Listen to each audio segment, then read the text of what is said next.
תביא לך מה ותקום מעוד לילה ותיתן טרף לביתה וחוק לנערותיה זמם השדה ותיקחהו מפרי כפיה נתקרם חגרה בעוצמותיה ותחמץ זרועותיה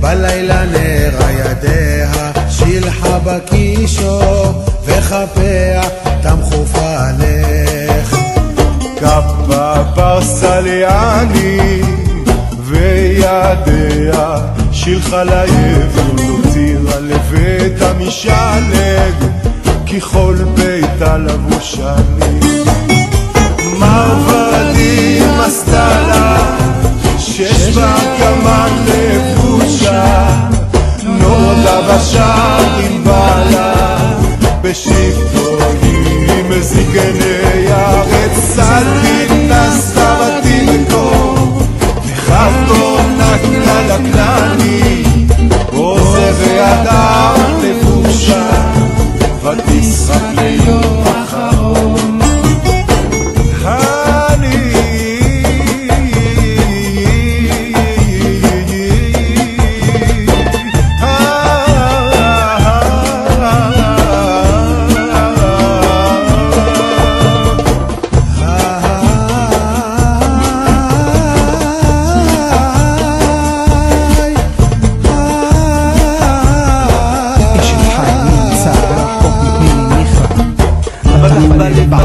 ושאלה לא יחסר היא פתחה בחוכמה בתורת חסד על לשונה סופיה הליכות ביתה ולחם עצלות לא דוחה כמובניה וישרוה בעלה ויהללה רבות בנות עשו חיים ואת עלית על כולנה שקר אחר והבל היופי אישה יראת אדוני היא תתהלל תנו לה מפרי ידיה והללוה בשערים מעשיה אשת חיל נמצא ורחוק מפני מיכל פתח בלב בעלה ושאלה לא יחסר מלאה אותו אלוה בימי חייה עכשיו צלרות השלים בדס בחפץ כפיה הייתה כאוניות סוחר ממרחק תביא לחמה ותקם מעוד לילה וביתה וחוק מעודיה זרם השדה ותיקחהו מפרי כפיה נערה כרם חגרה בעוצמותיה ותחמץ זרועותיה טעמה כי טוב שכרה לא יכבה בלילה נראה ידיה שילחה בקישור וכפיה תמחוף עליך כפה פרסה לעני וידיה שילחה לעליון. Boker Tov, shalom à tous et à toutes, tous nos amis qui sont debout, qui ne sont pas encore couchés, ça dépend. La prochaine,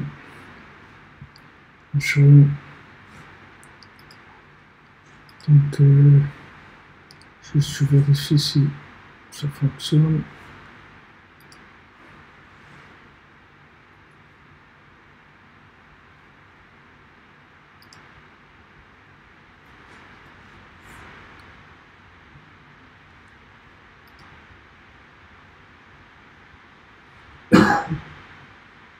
C'est bon, il y a du son, il y a ce qu'il faut. Comme on redémarre là, il y a toujours des surprises dans la technique.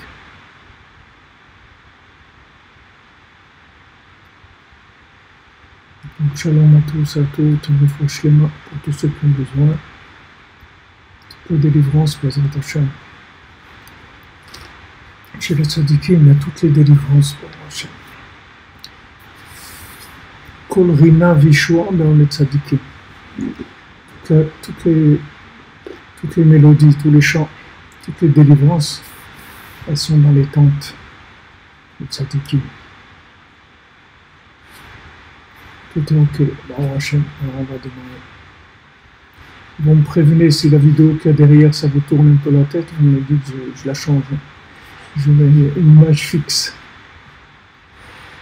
Alors, Bezrat Hashem, la semaine dernière, on est toujours dans notre halakha d'Ilchot Rosh Chodesh Halakha Zayin, page 257, dans le Likuté Halachot. On n'a pas eu le zchut ce soir d'avoir nos Likuté Halachot, je ne sais pas où ils sont passés. Pendant que j'étais pas là, il y a eu du ménage, comme on dit. Je ne sais pas où sont les Sfarim. Alors là, on a parlé la semaine dernière de quelque chose de très fort de Yosef Hatzadik et du principe des Sfarim de Torah qui se multiplient. Et grâce à ça, c'est ça qui va amener la Géoula. Donc on avait amené le Zohar, un Zohar magnifique qui dit que la première Géoula, elle est venue avec le bâton de Moshe Rabbeinu. Avec son bâton, il a ouvert la mer Rouge. Et la Géoula Haona, elle viendra avec le roseau, avec la plume. C'est-à-dire la plume qui va écrire des Sfarim qui vont pouvoir délivrer le monde. C'est ça la Géoula Haona. La première Géoula, c'était le bâton. C'est-à-dire qu'il a fallu utiliser de la rigueur. Parce que les gens, ils n'étaient pas prêts, et aussi Moshe Rabbeinu lui-même aussi il n'était pas prêt, puisque lui-même il a dit à Hachem, il a dit je bégaye. Lui-même il savait que même s'il avait atteint la 50e porte de la Bina, mais il savait que c'était momentané, qu'il n'allait pas rester là-bas. Donc de la 50e porte de la Bina, il est descendu, il est redescendu, et ça a fait que il n'a pas pu communiquer cette Torah. Cette Torah-là qui... En fait, la Torah, elle est faite pour tout le monde. Elle est faite pour tout le monde. C'est-à-dire tout le monde doit trouver son compte, comme on dit. Tout le monde doit trouver dans la Torah la compréhension qu'il faut pour s'attacher à Hachem. Tout le monde, sans exception. Tout le monde a son dialogue avec Hachem à travers la Torah, c'est-à-dire il a sa Torah. Sa Torah. Comme il dit David Amelech au début du Teilim, il dit Kiim beTorat Hashem chefzo, il cherche la Torah d'Hachem, le Torato yegeyom balayla. Mais dans sa Torah, lui, ça il étudie jour et nuit. C'est-à-dire que chacun il a sa Torah. C'est-à-dire dans sa Torah, quand on prie, on dit Ten chelkenu beToratecha. Donne-nous notre part dans ta Torah. Ça veut dire qu'on a notre part dans la Torah. Chacun il a sa part. Seulement le problème c'est les distributeurs. Le problème c'est la distribution. C'est pas le consommateur. Le consommateur, voilà, il est là, il veut bien, il veut pas consommer ça ou autre chose, que ça change pour lui. Et chacun a envie d'être heureux, chacun a envie d'arriver à vivre dans ce monde comme il faut. Et tout le monde cherche le bonheur. Il n'y a personne qui cherche à se faire du mal. Tous les gens, ils veulent le bonheur, tous les gens, ils veulent avancer, tous les gens, ils veulent du bien. D'accord ? Maintenant, le problème, c'est uniquement au niveau des distributeurs. C'est-à-dire les enseignants de Torah, ils n'ont pas la bina qu'il faut, c'est-à-dire ils n'ont pas la déduction qu'il faut pour pouvoir enseigner. C'est-à-dire quand ils enseignent, c'est un langage de sourd, et qui vient d'un langage de muet en fait. C'est un langage de muet qui donne un langage de sourd. Parce qu'on ne peut pas entendre quelque chose qui ne nous parle pas. Rabbeinu dit dans l'Écoutez Moran que si maintenant une parole, elle n'est pas reçue, elle n'est pas comprise, elle n'a pas été acceptée, alors ça ne s'appelle pas une parole. En dibour Bli nishma kolam. J'ai écouté. Il n'y a pas de parole si on n'a pas entendu. C'est-à-dire, si quelqu'un il reçoit pas la parole, c'est-à-dire comme une parole où il a identifié la vérité, et il s'est identifié, lui, à cette vérité, ça veut dire que c'est pas une parole. C'est autre chose, c'est pas le domaine de la parole. La parole, elle doit pouvoir arriver à chacun pour le connecter à Hachem. Peu importe qui il est, peu importe ce qu'il a fait, comme bien, comme mal, peu importe son origine, peu importe s'il est juif, s'il n'est pas juif, ça n'a aucune importance. La Torah, elle doit arriver à chacun et parler à chacun. Maintenant, Moshe Rabbeinu, au moment où il y a eu la sortie d'Égypte, comme c'était toute une affaire qui était un peu forcée, parce que c'était un moment un peu de précipitation, puisqu'on était en danger en Égypte, qu'on n'a pas pu rester 400 ans, qu'on est sorti, etc. Il y a eu beaucoup de précipitations qui ont fait que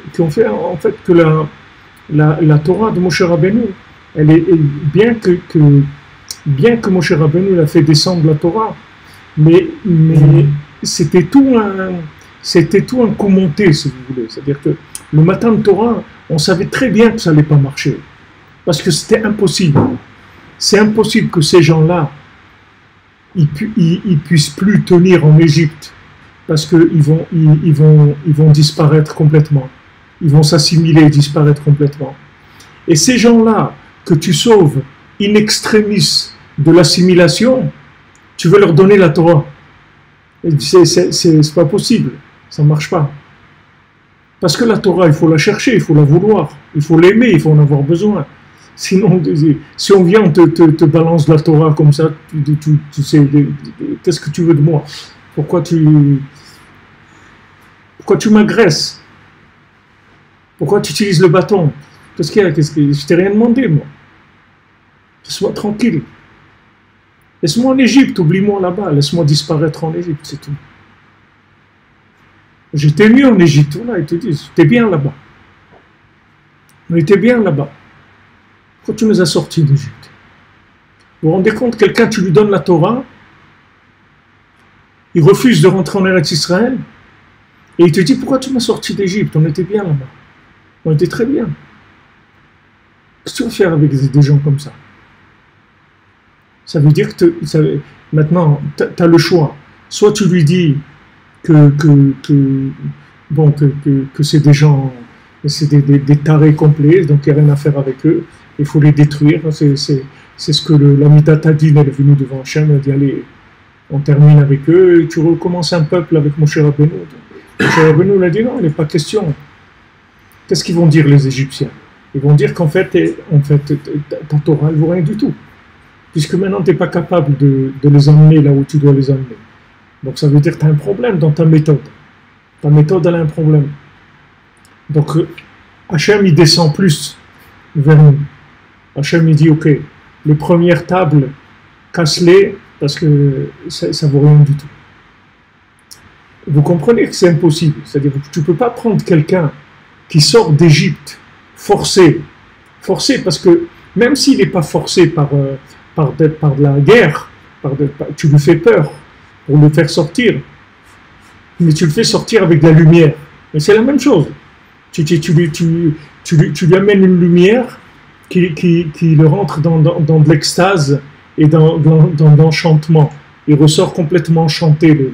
Le bonhomme, il plane complètement. Alors tu le fais sortir. Alors tu l'as forcé avec de la lumière. Tu comprends bien qu'une personne comme ça, tu ne peux pas lui donner la Torah. C'est impossible de lui donner la Torah. La Torah, il faut la chercher, il faut la vouloir, il faut qu'il te manque quelque chose. Si le gars il te dit j'étais bien en Égypte, qu'est-ce que tu veux lui dire? Tu veux dire viens la Torah, quelle Torah? Il te dit j'étais très bien là-bas. Pourquoi tu nous as fait sortir? Je ne comprends pas cette histoire. Pourquoi tu nous fais sortir? On a des problèmes depuis qu'on est sorti. Pourquoi tu nous fais sortir d'Égypte? On était bien là-bas. Donc ces gens-là, tu ne peux pas leur donner la Torah. Il y a quelque chose qui est en désaccord.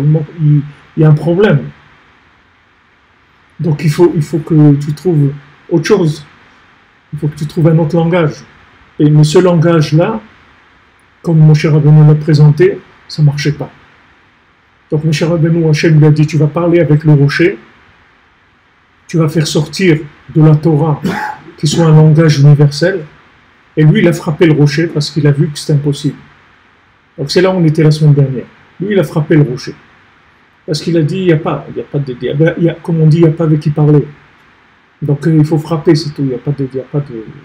Donc il a mis une Torah de rigueur, et c'est tout. Et ça a été un fiasco, c'est tout. Toute l'histoire, elle n'a pas marché. Ça n'a pas été quelque chose de totalement négatif. C'est une préparation pour avancer. Mais ce n'était pas la délivrance du tout. C'était un début de délivrance. Ce n'était pas la délivrance du tout. Donc maintenant, le Zohar dit, la première Géoula, c'était avec le bâton de Moshe Rabbeinu. Et la Géoula Harona, la dernière délivrance, avec la plume. Ça va être avec la plume. C'est-à-dire, ça va être que par l'écrit, par le langage. C'est-à-dire, on va trouver un langage adapté à chacun. On va parler avec chacun. Et il va dire, d'accord, voilà, tiens, un type, c'est Kim Jong, je sais pas, il est très énervé, il veut mettre des bombes atomiques partout. Voilà, il a trouvé comment parler avec lui, et Trump, et tout. Tac, tac, il dit, bon, ok, je signe. Attends, mais il voulait envoyer des bombes atomiques. Il a trouvé comment parler avec lui. Il s'est calmé, le monsieur, c'est tout. Il a trouvé qu'est-ce qu'il voulait, qu'est-ce qu'il cherchait, qu'est-ce qu'il lui manquait. Peut-être ce qui lui manquait, c'est juste un peu de considération de la part des États-Unis. C'est la seule chose qui lui manquait, c'est pour ça qu'il était énervé. Il lui a donné un peu de considération. Il a dit, moi je te signe ce que tu veux, il n'y a pas de problème. Moi je n'ai jamais voulu te faire de mal. Tu vois, le bonhomme il se retourne complètement. Qu'est-ce qu'il y a eu? C'est un langage, c'est tout, c'est une question de langage. Tu trouves le langage de la personne, tu vois qu'il n'y a personne qui veut le mal. Il n'y a personne qui veut le mal.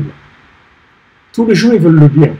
Mais comme ils sont vexés, ils sont incompris. Alors ils deviennent des Hells Angels ou des Kim Jong ou des n'importe quoi, ou l'Iran ou le Hamas ou n'importe quoi. Tous ces gens-là, c'est des gens énervés qui n'ont pas trouvé le langage qui est adapté. Donc la Géoula Harona, elle ne viendra pas avec un bâton, déjà, on peut être sûr, parce que de toute façon aujourd'hui, il n'y a personne qui réagira positivement au bâton. Tout le monde, ce que tout le monde cherche, c'est un langage adapté, c'est tout. Tout le monde veut être compris, c'est tout. Veut être compris, veut qu'on le comprenne, veut qu'on le considère, de chercher un langage adapté, c'est une considération de l'individu. Que tu balances sur quelqu'un une connaissance muette, c'est-à-dire tu lui balances quelque chose, tu lui dis allez débrouille-toi, vas-y, voilà la connaissance, elle est là, vas-y débrouille-toi. La personne elle ne comprend rien, c'est pas ce que tu veux dire. Comme disait Raphaël dans le Shalom, la vodka on fait avec les pommes de terre, mais si tu manges des pommes de terre, tu ne te saoules pas. Ok, tu as mis à quelqu'un devant lui des pommes de terre. Tu dis voilà de la vodka. Mais c'est pas de la vodka, c'est des pommes de terre. Il dit mais avec quoi on fait la vodka? Avec les pommes de terre. Alors voilà, tiens, voilà, je t'ai donné de quoi faire la vodka. Mais tu m'as donné le écart, tu ne me l'as pas donné, il me faut un alambic. S'il n'y a pas ça, je ne peux rien faire. C'est vrai que dans la pomme de terre, il y a de la vodka. Mais si tu manges des pommes de terre, tu ne vas pas te saouler. Il n'y a pas de vodka dans la pomme de terre. Pour transformer de la pomme de terre en vodka, il faut tout un talir, il faut un système, il faut une façon de faire, il y a une méthode. Donc maintenant, tu balances à quelqu'un de la Torah. Tu lui dis, voilà ça, il y a des livres de Moussar, il y a des livres de ça. Alors les gens, ils viennent, ils prennent de là, ils entendent, ouais, tel Rav, il a dit ça, il y a un grand Rav, il a écrit ça, il y a un truc, il a écrit ça. Et ils essaient de coller plein de choses. Ils amènent à la maison, ils veulent que ça marche à la maison comme ils ont vu dans des livres. Et je dis, attends mon ami, attends. Vas-y, va doucement. Regarde où tu es d'abord. Dans quelle situation tu te trouves, quelles sont tes affinités, ou qu'est-ce qui te plaît dans ce monde, qu'est-ce qui t'intéresse. Et selon ça, il y a un langage adapté à cet individu. Et si tu trouves le langage adapté, il n'y a aucun problème après. Cette personne-là, tu vas la prendre de là où elle est, elle va avancer, jusqu'à qu'elle arrive à une perfection. Mais tu as été le chercher à l'endroit où il était, avec un langage adapté. Tu ne vas pas dire aux gens, viens. Tu vas sauver quelqu'un qui se noie, tu ne vas pas lui dire, allez, viens. Viens, il ne peut pas, il est en train de se noyer. Qu'est-ce que tu lui dis, viens? Trouve une bouée, trouve un bateau, trouve un matelas pneumatique, ce que tu veux, trouve quelque chose pour le sortir. Mais tu ne peux pas lui dire, allez, viens, sors, vas-y. Avec quelle force il va faire ça? D'où il va trouver la force? La force, tu la trouveras le jour où tu auras compris de quoi on parle. À ce moment-là, tu n'auras aucun effort à faire du tout. Du tout. Le jour où tu comprends, tu intègres la connaissance, tu n'as pas besoin de faire d'effort du tout. L'effort, c'est pour combler la différence qu'il y a entre la connaissance et la capacité à la vivre. C'est là où tu as besoin des efforts. Mais quelqu'un qui a compris, il n'y a pas d'effort. C'est la vie, c'est tout. Alors tu dis à quelqu'un, mais comment tu fais pour faire tout ça? Mais il ne fait rien du tout, il vit, c'est tout. Il vit. Il vit la Torah, c'est tout. Il vit avec Hachem. Quand tu dis à quelqu'un, fais de beau des doutes, il dit, je peux pas. Comment tu peux pas? Il dit, je peux pas. C'est-à-dire, tu peux pas parler avec Hachem un quart d'heure, 20 minutes, non, j'arrive pas. Mais si quelqu'un n'arrive pas avec Hachem, à parler avec Hachem, c'est qu'il y a des milliards d'années-lumière de quoi que ce soit de spirituel. S'il n'arrive pas à parler avec son créateur, celui qui l'a créé, ça veut dire qu'il est... Le bonhomme, il vit dans un monde de fantasme total, il est dans un autre monde. La Gemara te dit, Alva, que tu pries toute la journée, tu parles avec Hachem toute la journée. C'est ça le but de l'homme, d'arriver à parler avec Hachem toute la journée. De t'habituer à vivre en connexion avec Hachem. Et les gens ne sont pas connectés. Alors ils doivent faire des efforts énormes. Ils doivent faire des efforts énormes. Si tu n'utilises pas les moyens qui ont été mis à ta disposition, tu vas faire des efforts énormes pour vivre dans ce monde. Pour tout. Pour tout. Parce que tous les éléments de ce monde, ils sont liés les uns aux autres. Si maintenant tu trouves le lien qui est entre les éléments, tous les éléments ils te servent. Tous les éléments ils sont à ton service. Toute la nature elle est à ton service. Tous les individus, tous les animaux, toutes les plantes, toutes les pierres, tout ce qu'il y a dans le monde, ça va te servir. Si maintenant tu connais pas la connexion avec Hachem, donc tu vas utiliser ces éléments comme des éléments isolés, c'est-à-dire non connectés. Et là, tous ces éléments, au lieu de t'aider, ils vont venir t'embêter. Ils vont te mettre des bâtons dans les roues. C'est-à-dire que ça va être dur. Tout va être dur. Tout va être très dur. Mais il faut savoir que tout ce qui est dur, c'est parce qu'il n'y a pas de connexion. C'est tout. Mais si c'est connecté, c'est plus dur du tout. Il n'y a rien qui est dur.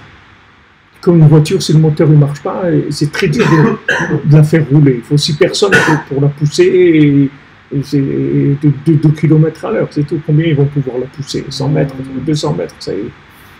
Mais si tu fais démarrer le moteur, ça y est, tu roules à 100 à l'heure, 120 à l'heure, 200 à l'heure, il n'y a pas de problème. Le moteur, ce monde-là, il a une façon d'être utilisé. Si tu ne découvres pas cette chose-là, comment il fonctionne ce monde-là, tu l'utilises pas comme il faut.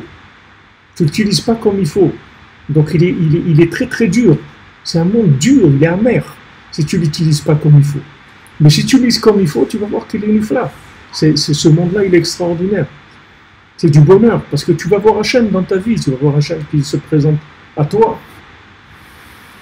Il y a une dame, quelqu'un m'a envoyé, c'est quelque chose que j'avais déjà vu, mais quelqu'un m'a envoyé ça, je ne sais pas qu'est-ce qu'il m'a envoyé ça, mais il y avait un jeune soldat qui s'appelait Dror, qui est le premier qui est mort dans le souk Etan, là, quand ils ont fait, je ne sais pas quel truc, c'était il y a combien d'années, quelques années, quand il y a eu l'attaque de Gaza, c'est le premier qui est mort.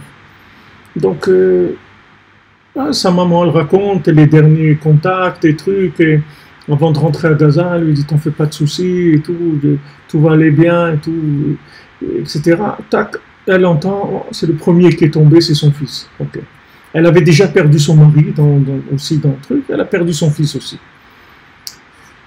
Donc, elle dit à Hachem, qu'est-ce que j'ai fait? J'ai fait quelque chose qui mérite ça, il n'y a aucun problème. Mais il faut que tu me dises ce que j'ai fait, c'est tout. Dis-moi ce que j'ai fait, j'accepte la sentence. Mais je ne peux pas rester comme ça. Tu ne peux pas me laisser comme ça. Mon mari, mon fils, quoi? Qu'est-ce que j'ai fait? Pourquoi ça?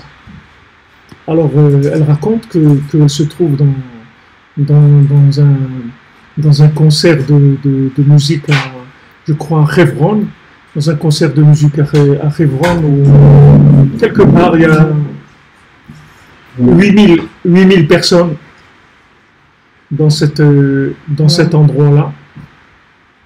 Et je ne sais pas si c'est au début du concert, à la fin du concert, on ne me rappelle pas l'histoire exactement. Mais il y a un moment où il y a un petit enfant qui vient à côté d'elle. Alors elle commence à parler avec lui, elle lui dit tu veux qu'on soit amis tous les deux, tout ça, et elle commence à discuter avec lui. À un moment, il y a le père de ce petit garçon qui l'appelle, il lui dit viens un tel, et viens avec Dror, on s'en va. Alors elle entend le nom de son fils, le même prénom que son fils, ça lui fait quelque chose. Donc elle vient parler avec ce monsieur-là, et elle discute, elle dit qu'il s'appelle Dror, il avait un petit bébé dans ses bras, elle dit, ouais, il s'appelle Dror, et il dit c'est un beau prénom, comment vous avez donné ce prénom, etc. Alors il dit, regarde, je vais te raconter quelque chose que j'ai jamais raconté à personne, mais maintenant, c'est pas la situation, elle veut que je te le raconter. Il dit, voilà, ce bébé-là, normalement, quand il était dans le ventre de ma femme, d'après toutes les analyses et tout, il devait être complètement handicapé, c'est-à-dire il a des problèmes partout, c'est-à-dire ils leur ont déconseillé de le garder. Et ils l'ont gardé quand même. Et il est né, cet enfant-là, il est né, Baruch Hashem, parfait, il n'avait aucun problème du tout quand il est né. Et il est né juste quand il y a eu ce truc de Tzoketal, là, où il y a ce garçon Dror qui a été tué. Et donc ils ont décidé de l'appeler Dror, le petit bébé. Alors quand elle a entendu ça, elle a eu sa réponse. C'est-à-dire, elle a dit, ici il y a 8000 personnes qui sont là, dans ce concert-là. Pour que moi je tombe sur cette famille qui a donné qui ont donné à leur fils le prénom de mon fils qui a été assassiné, c'est-à-dire j'ai ma réponse. C'est-à-dire qu'en fait, ce garçon-là, mon fils, il est parti, c'était la préparation de la suite de ce garçon-là. Mais c'est-à-dire elle a été tranquille. Elle a eu sa réponse. C'est-à-dire que si on demande à Hachem, si on s'habitue de vivre en contact avec Hachem, Hachem il te répond.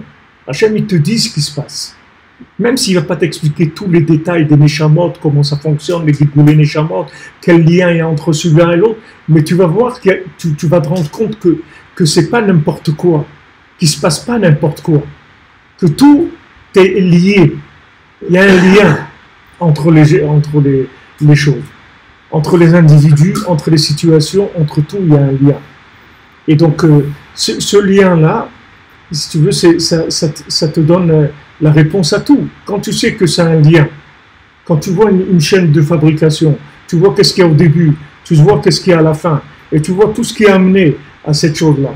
Alors voilà, tu comprends que au début, il y avait eu pomme de terre, et après de la vodka. Maintenant, entre ça et ça, il s'est passé des choses. Et on a obtenu une bouteille de vodka avec 5 kilos de pommes de terre. Et il s'est passé des choses entre ça et ça. C'est-à-dire il y a une transformation, il y a eu des choses qui... Alors ça, c'est le principe de base de la Torah Kedosha. C'est-à-dire que si maintenant tu ne sens pas un lien personnel avec la Torah, tu ne peux pas vivre la Torah. C'est impossible. Tu vas faire des efforts énormes pour essayer de t'adapter, mais tu ne vas pas y arriver parce que tu vas t'épuiser. Alors que si maintenant tu cherches le lien, tu ne vas pas t'épuiser du tout, tu ne vas pas te fatiguer du tout. Parce que ça va être vivant, c'est quelque chose qui va te parler. Donc du moment où ça te parle, tu comprends, tu intègres et tu avances, il n'y a pas de problème. Il n'y a pas des choses qui vont venir te... Alors c'est pour ça que le Geoula Harona, elle se fait avec la plume. Donc c'est pour ça que Rabbeinu, il a dit Rabbi Nathan, écrit. Rabbi Nathan, il a écrit beaucoup plus que ce qu'on a, comme l'écouter à la route, au moins 3 fois plus. Et l'écouter de Philote aussi, au moins 3 fois plus. Mais ça c'est perdu.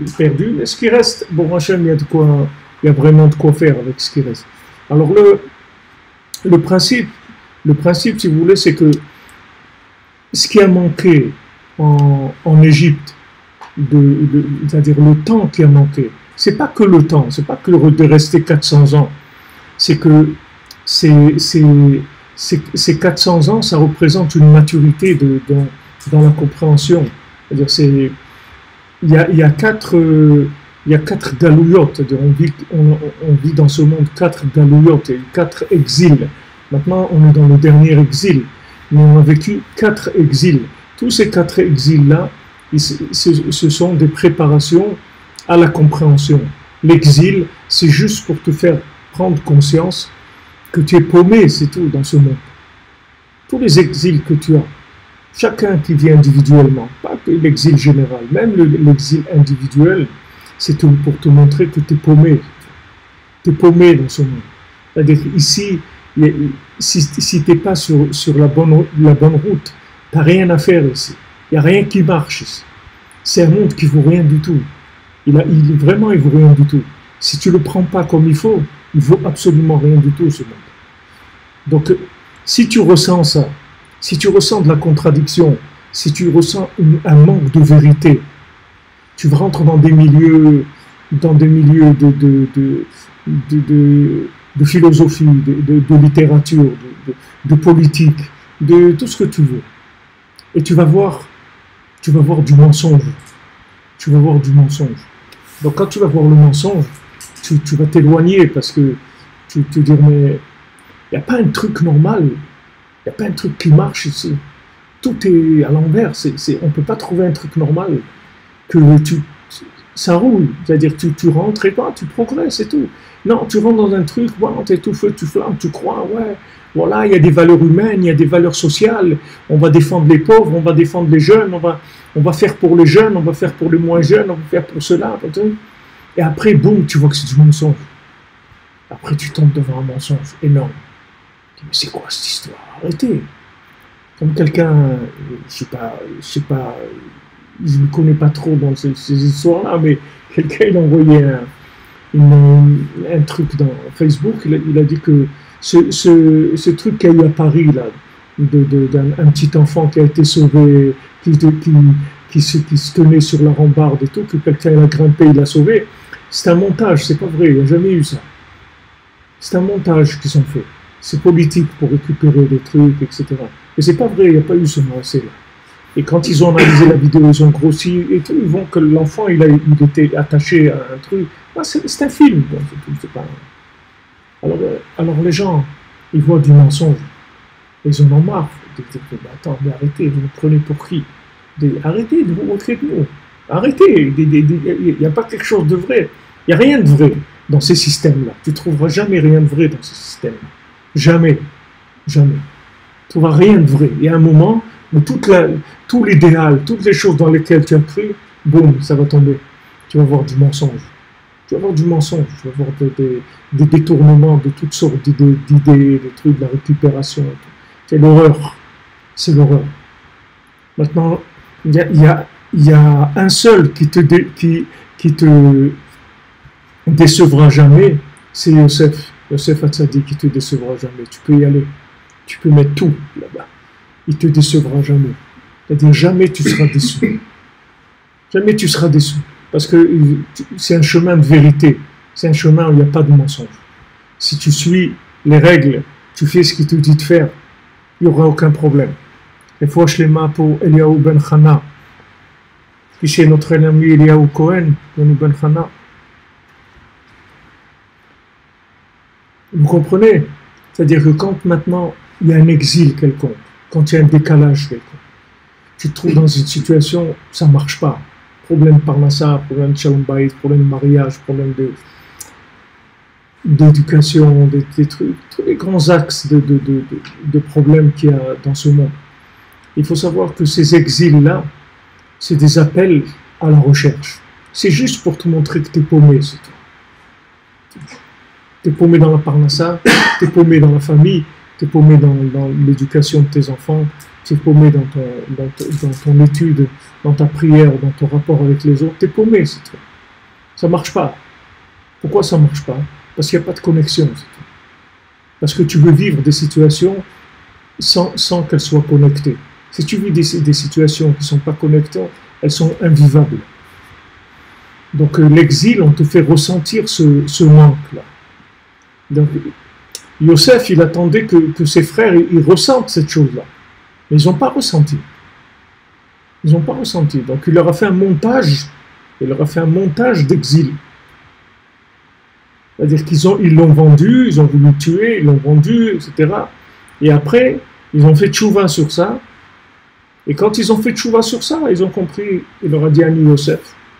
Ils se sont prosternés, ils ont dit, tu avais raison. Il dit, mais je vous l'ai dit avant. Avant, ils ne se sont pas rendus compte. Il n'y avait pas la recherche qu'il fallait. Donc Hachem, il a fait en sorte qu'il les a mis dans des situations qui étaient de l'exil, c'est-à-dire où ils ont ressenti une déstabilisation, de la souffrance, de tout ce que tu veux, l'incompréhension. Il leur remet les trucs dans leur sac, il prend Shimon, il prend Binyamin, il raconte toutes sortes de choses, il les rend fous, il fait des trucs où ils se sentent complètement perdus. Et en fait, toutes ces situations dans lesquelles ils sont perdus, c'est juste pour qu'ils se rendent compte qu'ils sont paumés. C'est tout. Rabbi Nachman, il dit au tzadikim, vous êtes paumés. Au tzadikim, pas à nous. Nous, on n'a même pas besoin qu'ils nous le disent. On est né. On est né paumé. Depuis qu'on est né, on sait qu'on est paumé. Mais des tzadikim, il leur dit, vous êtes paumés, les amis. Arrêtez de jouer. Arrêtez de jouer, vous êtes paumés. Alors, faire tchouva. Il faut chercher. Il faut chercher parce que c'est pas ça la Torah. C'est pas ça la Torah. La preuve, tu veux savoir la preuve que c'est pas ça la Torah? Pas difficile. Prends quelqu'un qui a envie de rien. Il n'a pas envie de faire Shabbat, il n'a pas envie de rien faire. Alors combien il y en a aujourd'hui qui viennent de maisons religieuses, ils n'ont envie de rien faire. Ils n'ont pas envie. Ils n'ont pas envie de faire Shabbat, ils ont envie de rien de faire. Même les tefilines, c'est très très difficile pour eux de mettre. Ils n'arrivent pas. Ils n'ont pas envie. Alors voilà, on te donne des cas comme ça. Donne leur envie, motive-les. On va voir. On va te donner des cas qui sont des gens désespérés, même au point de vue vie, des gens qui n'ont même pas envie de vivre. Alors, redonne-leur le goût à la vie, redonne-leur envie de servir Hachem, redonne-leur leur confiance en eux, de leur envie de construire, envie de progresser, envie de communiquer. Vas-y, on va voir. Si tu fais ça, ça veut dire que t'as une Torah avec de la bina, avec de la communication. Mais si maintenant tu viens, tu prends les plus forts et tu leur donnes des coups de bâton, tu n'as rien prouvé avec ça. Tu n'as rien prouvé. Surtout que les plus forts, c'est une race en voie de disparition. Parce que tous ces gens-là, que tu crois qu'ils sont forts, en fin de compte, ils sont de moins en moins nombreux. Et de plus en plus, ils avouent leur faiblesse et ils n'arrivent pas, c'est tout. Donc, si tu vois que maintenant, la Torah que tu enseignes, ça marche qu'avec du bâton, alors ça veut dire que ce n'est pas la Torah de maintenant. La Torah d'aujourd'hui, c'est une Torah d'écriture, c'est-à-dire une Torah de communication, de fusion. Alors, la semaine dernière, elle nous a bien expliqué tous les remazim qu'il y a dans la menorah, les sept branches de la menorah, que c'est les 7 midot. En fait, elles montent qu'un echad, c'est-à-dire elles sont echad, toutes ces midot-là. C'est-à-dire il n'y a aucune midat qui est en elle-même quelque chose. Le chesed, c'est pas du chesed tout seul. Le chesed, quand il est chesed avec la gvoura, avec le tiferet, avec le netzach, avec l'od yesod, malchut, avec tout. Il est chesed. Il n'est jamais tout seul, chesed. Et la gvoura, c'est pareil. La rigueur, elle n'est jamais seule. Elle est avec le chesed, avec toutes les autres sphirotes. Elle n'est jamais seule. Donc la menorah, elle était d'un seul bloc. Tu peux faire une menorah avec des morceaux que tu vas coller. Tu ne pouvais pas coller les morceaux. Tu ne pouvais pas coller les morceaux. Et c'est pour ça que Moshe Rabbeinu ne pouvait pas. Il ne pouvait pas la faire, la menorah. Il ne pouvait pas la faire, la menorah. Il ne comprenait pas comment on allait faire ça. Comment on va faire la menorah? Un bloc, tout ça. Un bloc. Pas des morceaux. Un bloc. Il ne comprenait pas. Et il y a tout un écouté à la route de Rabbi Nathan où il explique pourquoi il ne comprenait pas. Pourquoi il ne comprenait pas comment on peut faire la menorah en un bloc? Parce qu'il n'avait pas confiance en lui. S'il avait eu confiance en lui, il aurait compris comment en fait toutes les sept sphirotes, c'est une seule chose.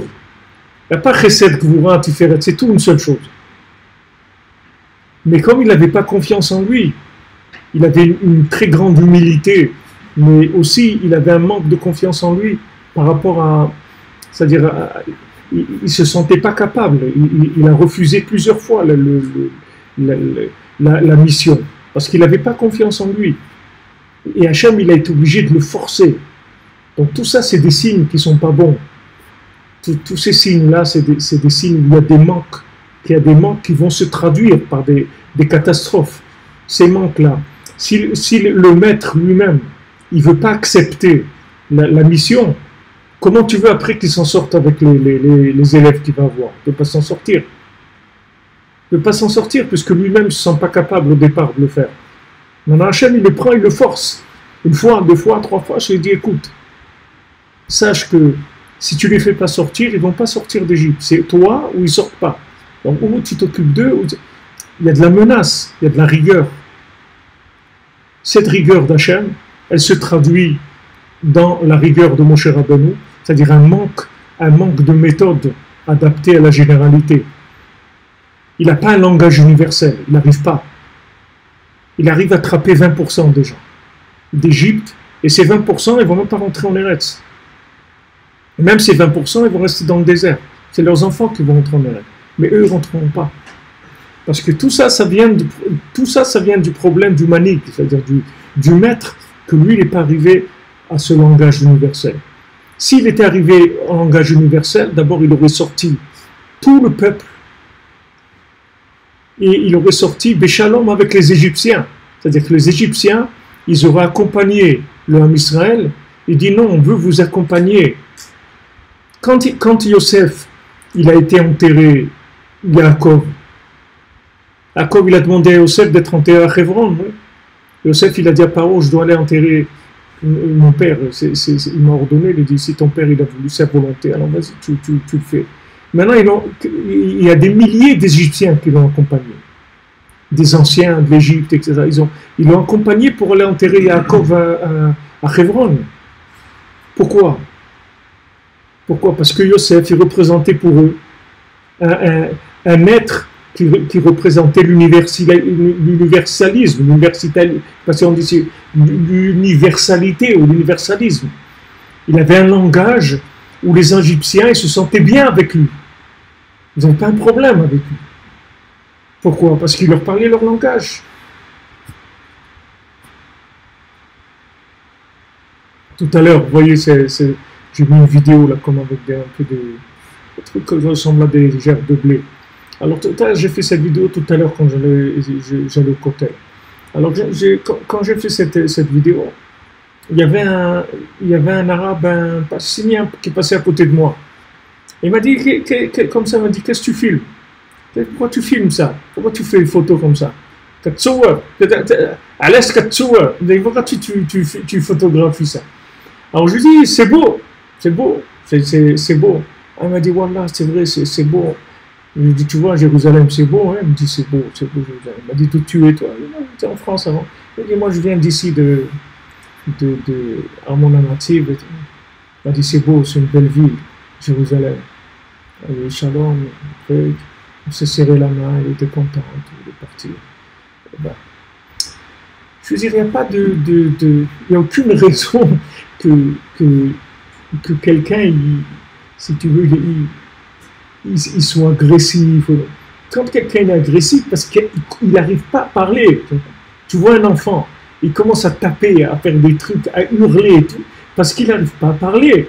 S'il pouvait parler et te dire j'ai faim, ça y est, on a terminé. Tu lui amènes à manger, l'histoire, le dossier il est clos, c'est tout. Mais comme maintenant, il ne sait pas te dire j'ai faim, donc il va taper, il va casser des trucs. Tu vas lui amener un jouet, il ne veut pas. Tu vas lui amener, tu vas lui changer sa couche, il ne veut pas. Tu vas le laver, il ne veut pas. Il a faim. Il a faim, c'est tout. Quand on avait on a eu notre premier garçon, c'était comme ça. Il pleurait la nuit. Alors, on ne savait pas quoi faire. Et il pleurait toute la nuit.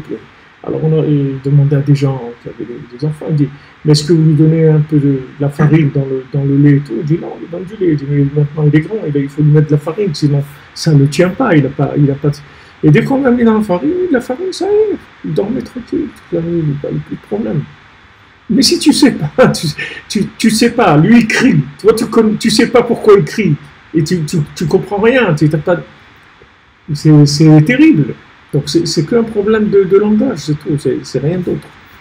Il n'y a rien d'autre. Les gens, ils ne connaissent pas le langage universel. Mais comme Yosef, il parlait toutes les langues, il parlait 70 langues. Donc il savait parler le langage des gens. C'est pas qu'il parlait les langues, il savait traduire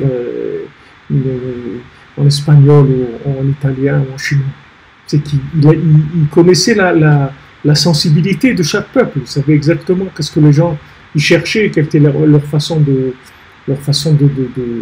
c'est-à-dire comment tu peux les toucher, comment tu peux parler à leur cœur, à quoi ils sont sensibles. Tu vois. Ça c'est le travail de Yosef. Donc ça c'est Gula Harona. Le Harona avec le Kané, comme on a vu la semaine dernière, Begaluta Kadma, Bemate Dilar Bezar Yama, c'est-à-dire avec le premier exil, avec ton bâton, tu as ouvert la mer. Je ne sais pas où ils sont les Likuta à la Fort Shimon, ils ont disparu d'ici. Tu sais où ils sont? Je ne sais pas.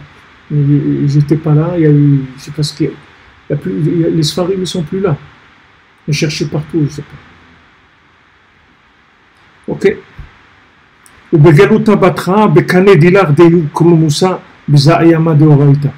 maintenant, dans le dernier exil, et dans la dernière, avec ta plume, avec ton roseau qui est ta plume, tu vas ouvrir l'océan de la Torah. L'océan de la Torah. Voilà la Géoula Harona. C'est comme ça qu'elle va s'ouvrir. C'est-à-dire qu'on va écrire, expliquer, jusqu'à que ces explications elles arriveront absolument à tout le monde. Il n'y aura personne qui sera exclu. Alors il dit, Alken hayu shne chalomot, sheim achalom shel sheva parot, le chalom sheni shel sheva shibul. Il y a eu deux rêves. Il a d'abord rêvé Paro des 7 vaches et après des 7 gerbes de blé. Les ramez ashne chorbanot shehayu. Ça c'est pour faire allusion aux 2 destructions des 2 temples. Al-Yedei Gabrut Abilbulim Anal, à cause des Bilbulim en question, c'est-à-dire à cause du fait que la nourriture que les gens mangeaient, la connaissance que les gens prenaient, elle n'était pas connectée. Donc du moment où tu apprends sans connexion, alors ça donne automatiquement beaucoup de fantasmes. Je vous donne un exemple pour expliquer. Tu prends, par exemple, tu vas apprendre à quelqu'un le métier de boulanger, d'accord? Mais tu vas lui apprendre tout en connaissance. Tu vas lui apprendre tout sur papier, comme ça. Et voilà, le pain, truc et tout. Maintenant, ce bonhomme-là, il va réfléchir à ce que tu lui as dit, d'accord? Mais comme il a jamais touché de la farine, ni de la pâte, il n'a jamais fait du pain, c'est impossible qu'il réfléchisse juste. Il ne peut pas réfléchir juste.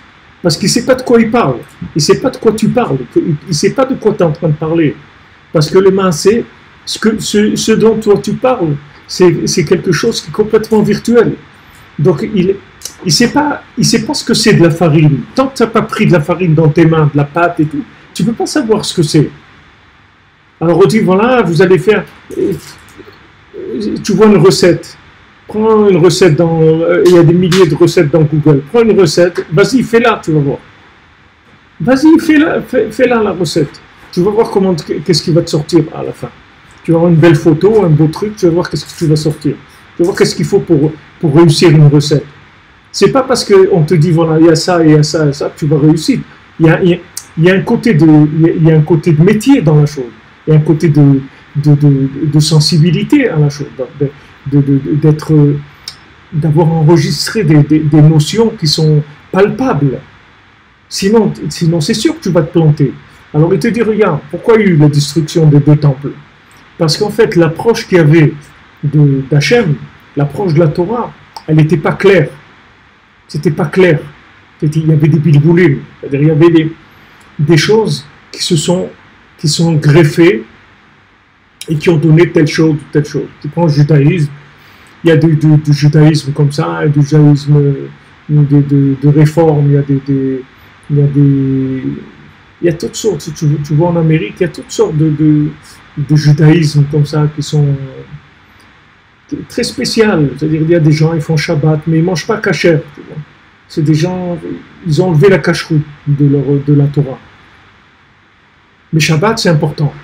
Shabbat, tout le monde dans la synagogue, on chante les chants du Shabbat, et on mange ensemble le Shabbat, on fait un repas communautaire, tout le monde vient en voiture et tout, le repas communautaire, mais le manger, il n'est pas kasher. Mais c'est Shabbat. Tu peux pas le dire, c'est pas un bonhomme qui est devenu fou ou un truc. C'est qu'il y a des centaines de gens comme ça, peut-être des milliers même. Donc il y a un truc qui a bougé quelque part. Il y a un décalage de quelque chose. Comment c'est venu ce décalage-là? Parce que l'enregistrement de la connaissance, il s'est fait sans connexion. Donc du moment où tu enregistres la connaissance sans connexion, tu rentres dans quelque chose d'hyper dangereux. Hyper dangereux. Mamash hyper dangereux. C'est pour ça que la Torah elle te dit, même si tu as étudié, tu connais toute la Torah entière, le chasse, tout, si tu n'as pas été méchamesh, un rave, si tu n'as pas eu un contact vivant avec un rave, tu t'appelles un maharet, tu t'appelles un ignorant. Mais tu vas dire, moi je connais. Non, tu connais rien. Attention, il ne faut surtout pas de mettre une étiquette de quelqu'un qui connaît, parce que c'est hyper dangereux.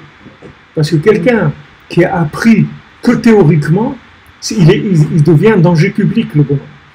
Parce que cette théorie-là, il va la manipuler avec beaucoup de choses. Il va mélanger, il va y avoir des bilboulim. Alors après, il va te sortir une halakha ou un truc ou n'importe quoi qui n'a rien à voir avec la Torah. Rien. Alors des fois c'est grossier, comme cet exemple, je te dis qu'ils ont enlevé la cacheroute, mais des fois c'est pas aussi grossier que ça. C'est plus raffiné, c'est-à-dire que ça reste dans un style plus supportable, plus acceptable par l'establishment religieux. Mais c'est quand même complètement à côté. Donc il y a rien de plus dangereux que la connaissance qui n'est pas connectée. Rien de plus dangereux que ça. Alors que de la connexion, même avec une connaissance minimum, elle va amener à la connaissance totale et au pouvoir aussi total. On le voit dans le Sipur Masiot, quand il raconte le Chacham et le Tam, il dit voilà, cet homme-là, un génie, il apprend en 3 mois, ce qu'il faut 3 ans pour apprendre, il apprend 3 mois. Il devient un orfèvre, un médecin, un philosophe, un bijoutier, un truc, il va marcher un homme, un génie total. Sa vie, elle se finit comment? Un échec. Rabbeinu, il dit là-bas, il était tellement, il savait tellement de choses qu'il pouvait parler avec personne. C'est-à-dire qu'il avait une connaissance qui n'était pas du tout connectée. Il ne pouvait pas parler avec Normalement, si tu sais beaucoup de choses, tu dois pouvoir parler avec tout le monde. C'est le contraire. Plus tu sais, plus tu peux parler avec n'importe quelle personne. C'est le contraire. Mais lui, comme il avait une connaissance qui n'était pas connectée, il ne pourrait parler avec personne. Maintenant, tu prends son copain, le Tam, son ami, qui était un homme simple et qui était vraiment, qui avait beaucoup de difficultés puisqu'il faisait des chaussures à 3 coins. Lui, c'était le contraire. Lui, il fallait 1 an pour apprendre la cordonnerie. Il a mis 3 ans pour apprendre. Et il a mis 3 fois plus de temps. Et en plus, il faisait des chaussures à 3 coins, des chaussures tordues. Donc maintenant, celui-là, tu vas miser sur lui. Mais c'est lui qui va réussir. C'est lui qui va réussir. Pourquoi il va réussir? Parce qu'il est connecté. Il est connecté. Tout chez lui est connecté. Il n'y a rien qui est de la connaissance gratuite. Rien. Toute connaissance qu'il a, elle est connectée. C'est-à-dire, il n'y a pas de Torah sans Tfila, il n'y a pas de Torah sans Emouna, il n'y a pas de la Torah comme ça, connaissance enregistrée. Pas du tout. Il n'y a que du concret sur le terrain. Donc maintenant, lui, quand le roi il vient le chercher, quand Hachem il l'appelle, il dit, bien sûr, j'arrive tout de suite, attends, je vais chercher mon manteau, mon truc, j'arrive. Il y a sa femme, ok, le roi il m'a appelé, j'y vais. Et le Chacham, il dit, moi, le roi qui m'appelle, qui je suis pour que le roi il m'appelle, etc. Voilà, il tombe, jusqu'à qu'il s'éloigne complètement. Mais le Tam, tout de suite, il accepte. Et il avance, comme c'est un homme droit, il arrive à juger comme il faut, etc. Il avance, il devient gouverneur de la région, et gouverneur sur tous les gouverneurs. Et après, il apprend le Chouma. Après, il dit, pas de problème, je peux apprendre aussi si vous voulez. Et après, il rentre dans la connaissance, et il apprend dans la connaissance. Et il devient un homme complet, alors qu'au départ, il était nul par rapport à ce monde. Comme il est vu, c'est un homme nul, mais c'est un homme qui veut avec la connexion. Il était Bessimra, parce qu'il était connecté. Comme je vous ai dit plusieurs fois, la joie, c'est un signe de connexion. C'est comme si tu vois le voyant vert qui s'allume, ça veut dire que c'est connecté. La joie, c'est un signe de connexion. La tristesse, c'est un signe de déconnexion. Donc quelqu'un est triste, ça veut dire qu'il est déconnecté. Peu importe s'il a de la Torah ou il n'a pas, c'est pas ça qui compte. Si quelqu'un il est triste, c'est qu'il est déconnecté. Parce que la connexion, ça donne de la joie. Donc, tous ces éléments-là, c'est des éléments basiques de la Torah. Et malheureusement, on est obligé d'en parler tous les jours, parce que le monde, il est dans autre chose complètement. Mais alors complètement. Complètement. C'est un monde à côté complètement. Les gens, ils brassent des connaissances. Et quand tu parles avec eux, tu vois que la personne, elle n'est pas branchée sur la connaissance dont elle parle. Elle n'a aucun lien vivant avec la connaissance dont elle parle. Rien. Le moindre problème, il est noyé. Il n'arrive pas. Parce qu'il n'y a pas de lien entre cette connaissance et Donc, cette connaissance, la connaissance non connectée, c'est hyper dangereux. Vraiment hyper dangereux. Parce que c'est avec des bilboulim. Regarde, le temple, tu vas voir plus que ça. La construction du Beth Amikdash avec des bilboulim, ça a donné la destruction. Parce que la construction elle-même, elle n'était pas faite sur des bases qui étaient claires. Le premier, c'était avec Ishmaël, le deuxième, c'était avec Esav. C'était mélangé avec des notions qui sont des notions non raffinées, qui ne sont pas précises, des notions qui sont floues. Tu vois, Rabbi Nachman, il n'y a pas de flou chez Rabbeinu, il n'y a rien de flou. Ce qu'il y a d'extraordinaire dans l'enseignement de Rabbeinu, c'est que tout, c'est d'une précision extrême. Il n'y a rien de flou. Rabbeinu ne parle jamais de flou, des choses floues. Il n'y a jamais des trucs à peu près comme ça. Rien, tout ce qu'il te dit, il te l'explique jusqu'au bout. C'est clair, c'est tranché, il n'y a aucun problème du tout. Mais quand c'est flou, alors il y a des mélanges qui rentrent. Des mélanges d'autres éléments qui n'ont rien à voir avec la réalité de cette Torah. Donc ça a donné la destruction du premier temple et la destruction du deuxième temple, comme il dit ici.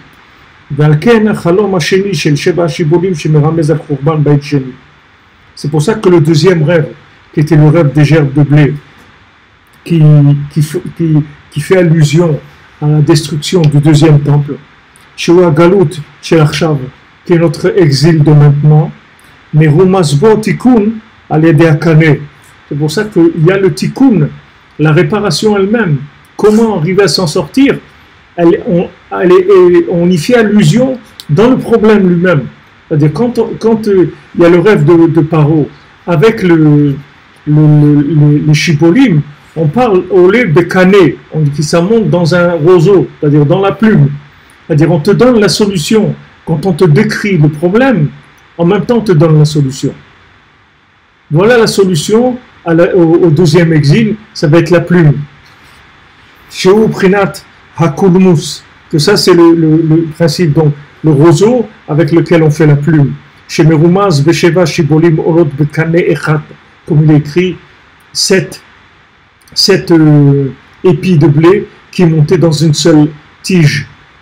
Alors ça fait allusion au canet, c'est-à-dire cette tige-là, c'est la plume qui en fait elle va réunir en elle les sept midotes.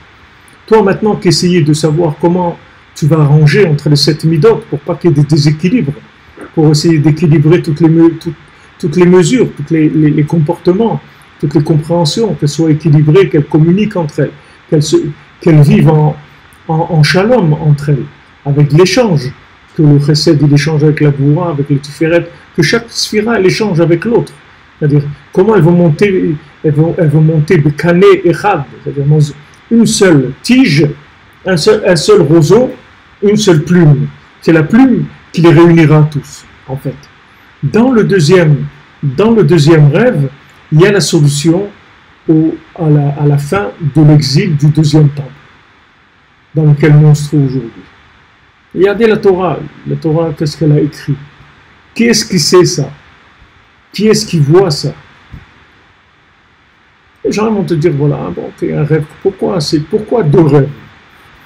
Pourquoi ça et ça? Qu'est-ce qu'on a besoin? On dirait une répétition. Oh, qu'est-ce qu'il y a les vaches et les 7 années, et pourquoi aussi les épis de blé? Pourquoi les gerbes de blé? Qu'est-ce qu'il y a avec ça? Rajouter un autre exemple. Tu as donné. Non, ça n'a pas des exemples.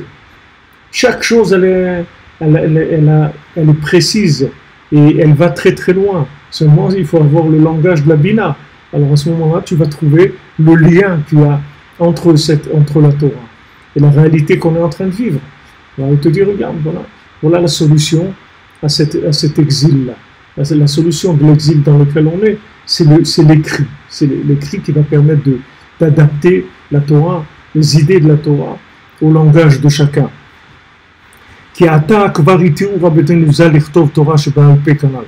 Parce que maintenant, nos sages, ils ont déjà permis d'écrire la Torah orale. Écrire la Torah orale, normalement, c'est une interdiction de la Torah. On n'a pas le droit d'écrire la Torah orale. Si ça s'appelle la Torah orale, c'est pour qu'elle soit écrite. Parce que l'écrit, il n'a pas la force de l'oral. L'oral, c'est vivant. L'écrit, c'est mort. L'oral, c'est vivant. C'est-à-dire, ce qui est écrit, vous avez besoin d'une explication orale. Maintenant, quand ils ont permis d'écrire l'oral, ça veut dire que c'est descendu.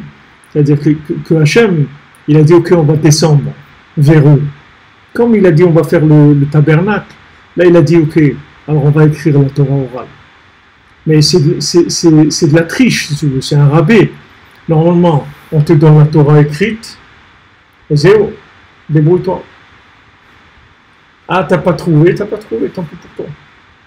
Mais t'écrire, comment comprendre la Torah écrite? Tu vois ça et ça, comment on l'a compris? T'écrire ça, c'est comme si tu fais les devoirs de la personne. Tu lui fais son examen à sa place, tu fais l'examen à sa place. Donc c'est pas lui qui a fait l'examen, c'est toi qui l'as fait à sa place. Il n'a rien fait. Donc quand les Chachamim ils ont permis d'écrire la Torah orale, ça veut dire que c'est arrivé à un moment où l'oral il avait besoin d'être écrit, parce que sinon il aurait disparu. Il n'y avait pas assez de vitalité, il n'y avait pas assez de communication pour que l'oral il reste à l'oral. On est obligé de l'écrire. Donc ça, c'est Hachem, il est descendu vers...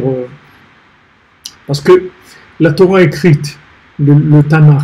Tout le monde a le droit d'étudier. Même les non-juifs, ils ont le droit d'étudier le Tanakh. Mais la Torah orale, non, c'est autre chose.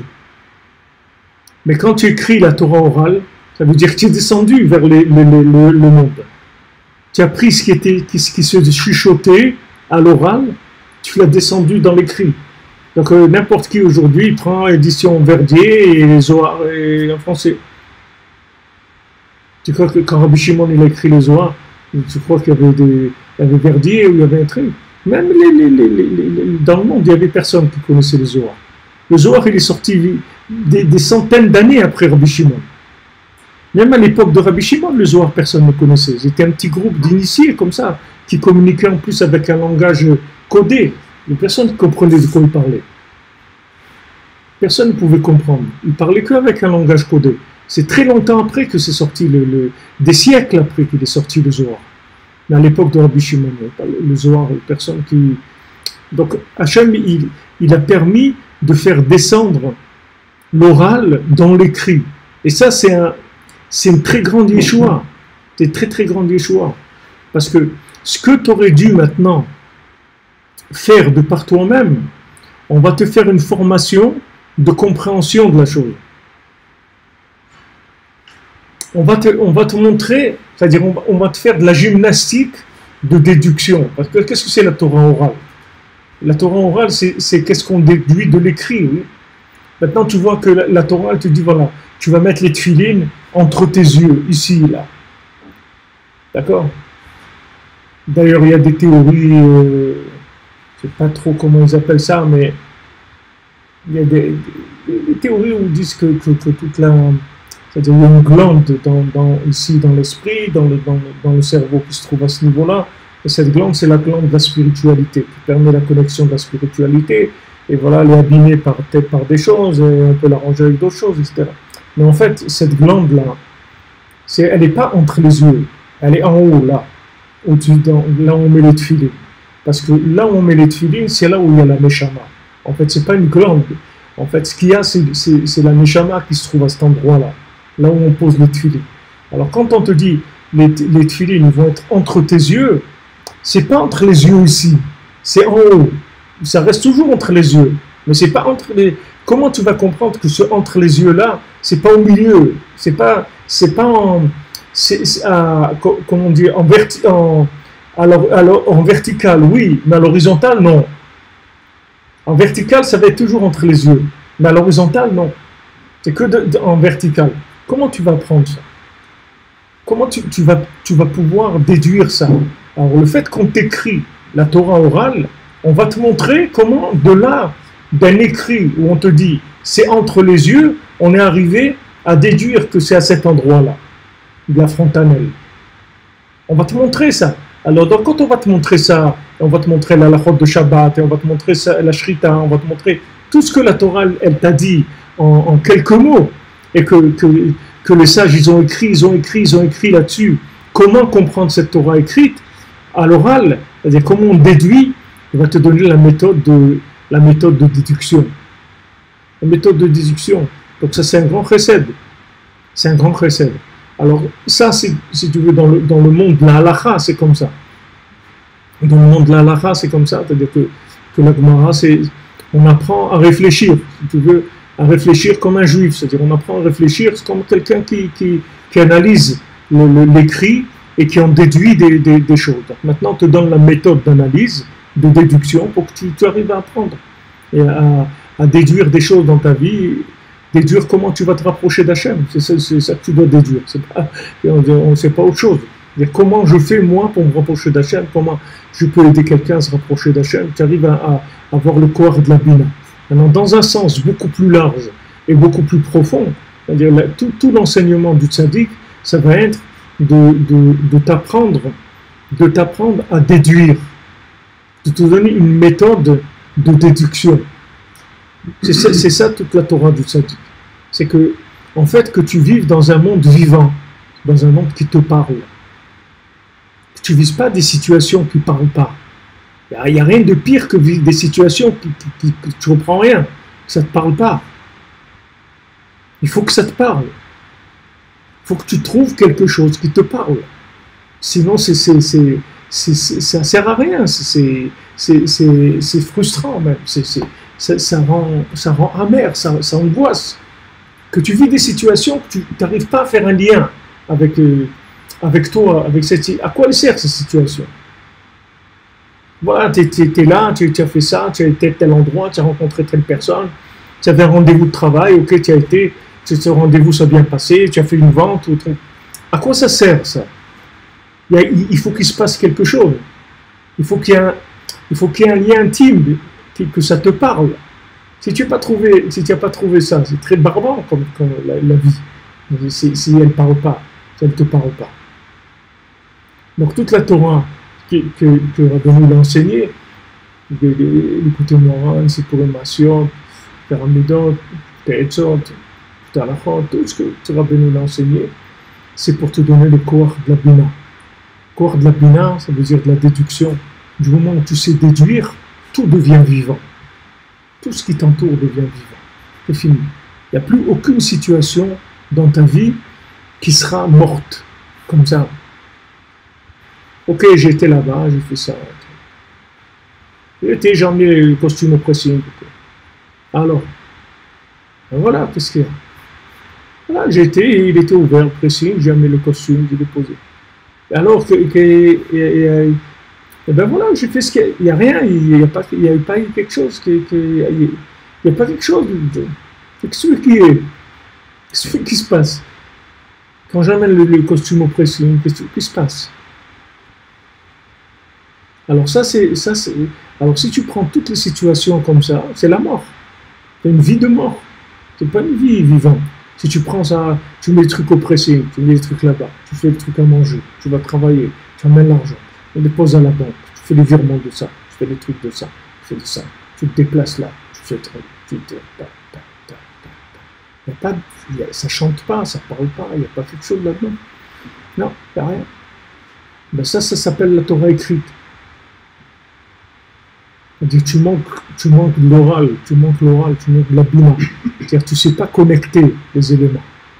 Mais tous les éléments, ils parlent. Il n'y a rien que tu vis si ce n'est pas pour te parler. Tout ce que tu vis, c'est pour te parler. Rien, il n'y a aucune autre raison. Tu vis rien dans ce monde si ce n'est pour te parler. Tout ce qu'il y a dans le monde, c'est que Hachem qui te parle. Tout ce que tu vis précisément, c'est que Hachem te parle. À toi, tu vis cette chose-là. Pourquoi toi, tu as été au pressing à 9h, des trucs... je vous donne un exemple. Il y avait une dame qui est venue à Ouman, là. Une dame qui est venue avec nous, Marie-Claire. Elle est venue à Ouman. Okay. Elle est venue seule. Elle est venue 3 ou 4 jours à Ouman. Maintenant, il y avait un autre groupe de Français qui sont venus à Ouman en même temps qu'elle. Et une dame qui s'est inscrite en dernière minute, elle est venue dans ce groupe-là. Maintenant, elle se voit dans le même hôtel, ils étaient à Ouman. Et elle se voit, et cette dame-là, Marie-Claire, elle s'est occupée de la maman de cette dame-là pendant 2 mois ou 2 années. Comment maintenant, comment si tu veux, la probabilité qu'il se passe une chose comme ça dans le monde? Une probabilité que quelqu'un pour qui tu as travaillé, sa fille, elle vient dans un voyage à Ouman, elle est dans le même hôtel, dans le même truc, tu la rencontres. Tu vois bien qu'il y a un animateur qui fait ça, non? Tu vois bien qu'il y a quelqu'un qui écrit des scénarios, sinon ça ne peut pas se faire, des choses comme ça. Sinon, à quoi ça sert? Pourquoi il y aurait des choses comme ça? Tu vois qu'il y a quelqu'un qui écrit un scénario, il y a quelqu'un qui anime le monde. Donc ça doit pas. On doit arriver à vivre toutes les situations, on doit les vivre comme ça. Mais pour ça, il nous faut la bina.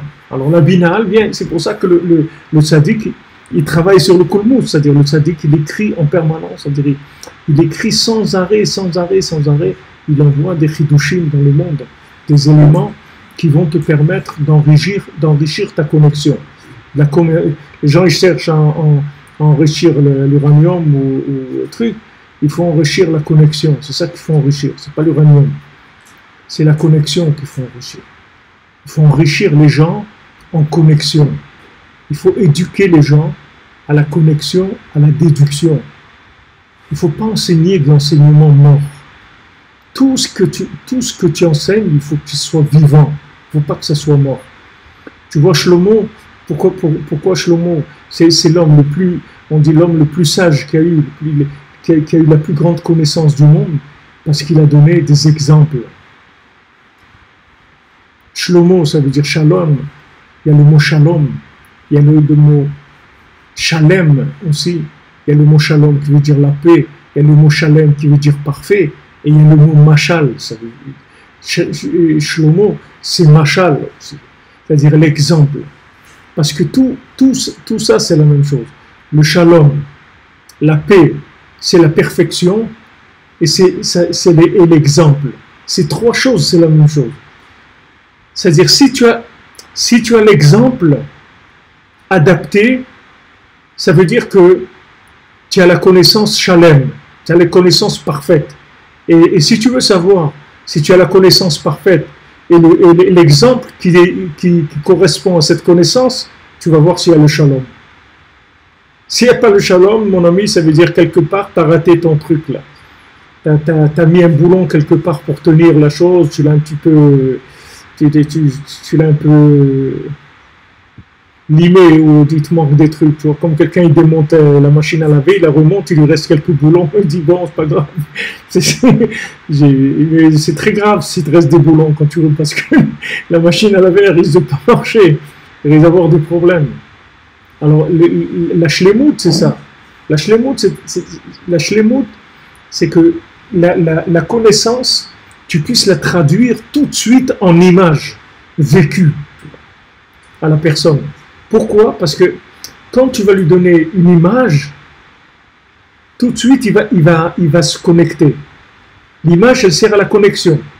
Pourquoi quand quelqu'un voit un film, il sort, il est tellement pris, ou même quand il regarde le film, il peut pleurer, avoir des émotions, avoir plein de trucs et tout, parce que l'image, comme ils disent, une image, ça vaut plus que des discours, 1000 discours, ou 100 discours, ou 10 discours, je sais pas, des paroles.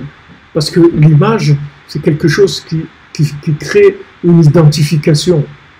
Quand tu vois un film, le gars qui fait le film, il va te pousser à t'identifier au bonhomme qui est l'acteur principal, qui est le truc, et tu vas t'identifier à lui, tu vas vouloir qu'il réussisse, tu vas vouloir qu'il se sauve de prison, tu vas vouloir qu'il sauve sa femme de là où elle est, ou qu'il réussisse à trouver le trésor.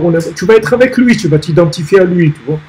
Alors, l'exemple dans la Torah, c'est la même chose. C'est-à-dire que pourquoi Shlomo HaMelech, il a écrit des milliers, et même ce qu'on a le Sefer Mishlei, tout ce qu'on a de Kohelet, tout ce qu'on a chez Rachirim, tout ce qu'on a de Shlomo HaMelech, c'est même pas le centième de ce qu'il a écrit. Parce que sur chacun des exemples qu'il donne, Shlomo HaMelech, il avait des milliers d'exemples sur cet exemple-là. Des milliers. À quoi ça sert, des milliers? Tu vas dire quoi, qu'on est en train de collectionner des exemples? Pas du tout. Ces exemples, c'est parce qu'on a besoin de trouver comment communiquer la connaissance à telle personne pour qu'elle s'identifie à cette connaissance. Tandis que si on lui donne la connaissance à l'état brut, à l'état écrit, ce bonhomme-là, il ne peut rien faire parce qu'il n'arrive pas à s'identifier. Et si tu lui donnes un exemple qui n'est pas l'exemple adapté à lui, il ne va pas pouvoir trouver la déduction de cet exemple. Il ne va pas s'identifier à cet exemple. Donc pourquoi maintenant le tzaddik il écrit sans arrêt? Parce qu'il a mis sans arrêt des images de la chokhma, de manière à ce que tu t'identifies à ça. Tu dis, waouh, ça c'est mon truc. Ça c'est mon truc. Voilà, ça j'ai trouvé, c'est mon truc, ça me plaît, j'ai fait un truc. Et là, tu n'as pas besoin de faire des efforts. Là, tu commences à vivre, à être heureux, c'est du bonheur. Il n'y a pas de bâton là-dedans.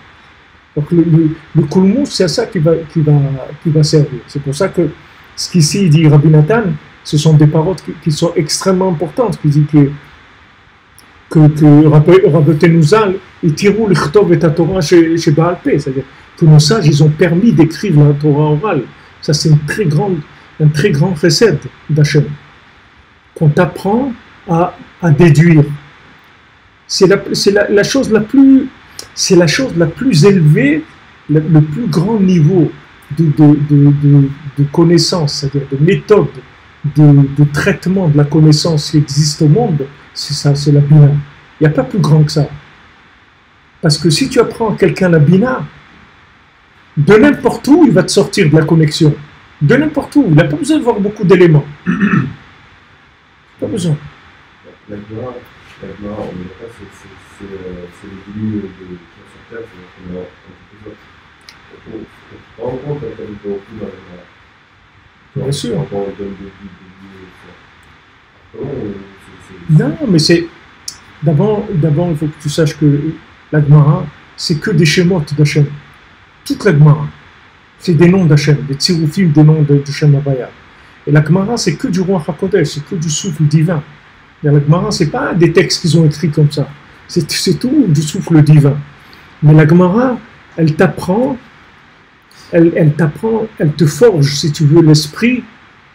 D'abord, elle a un côté où dit la Rizal, elle te nettoie de ces bilboulim-là dont on parle ici, c'est-à-dire des bilboulim des fausses façons de raisonner. Il y a des gens, tu vois, par exemple, tu vas parler avec des gens sur un sujet. Quand maintenant la personne, dans le raisonnement, elle a de l'émotionnel, tu ne peux pas parler avec lui. Parce que quand tu vas essayer de rentrer dans l'analytique, il va te sortir de l'émotionnel. Et tu vas rentrer en conflit. Je dis, mais c'est impossible, mais tu racontes. Mais c'est horrible ce que tu dis. Tu te rends compte ce que tu dis? Mais c'est de l'horreur. C'est horrible ce que tu dis. Mais tu n'es pas en train de dire un truc horrible, tu es en train de parler de quelque chose de technique. Mais lui, il a mis le cœur là-bas. Donc maintenant, tu ne peux pas parler avec lui. Donc tu vas discuter avec lui. Mais si maintenant, tu trouves un exemple, dans l'exemple, il y a le cœur et la tête. Il y a les deux. Et avec ça, tu as fait le shalom. Tu l'as calmé. Donc la Gemara, c'est pour ça que la Gemara, quand elle fait des Haggadot, quand la Gemara raconte des trucs, c'est le plus haut de toute la Gemara, c'est ça. C'est quand elle raconte. Quand tu prends comment ça s'appelle, un Yaakov, c'est le plus haut de toute la Gemara. Parce que quand la Gemara commence à raconter une histoire, il faut te méfier, parce que ce n'est pas une histoire du tout. Tu comprends? C'est une histoire que maintenant on veut t'expliquer des choses qui sont tellement élevées qu'on va te les expliquer avec une histoire.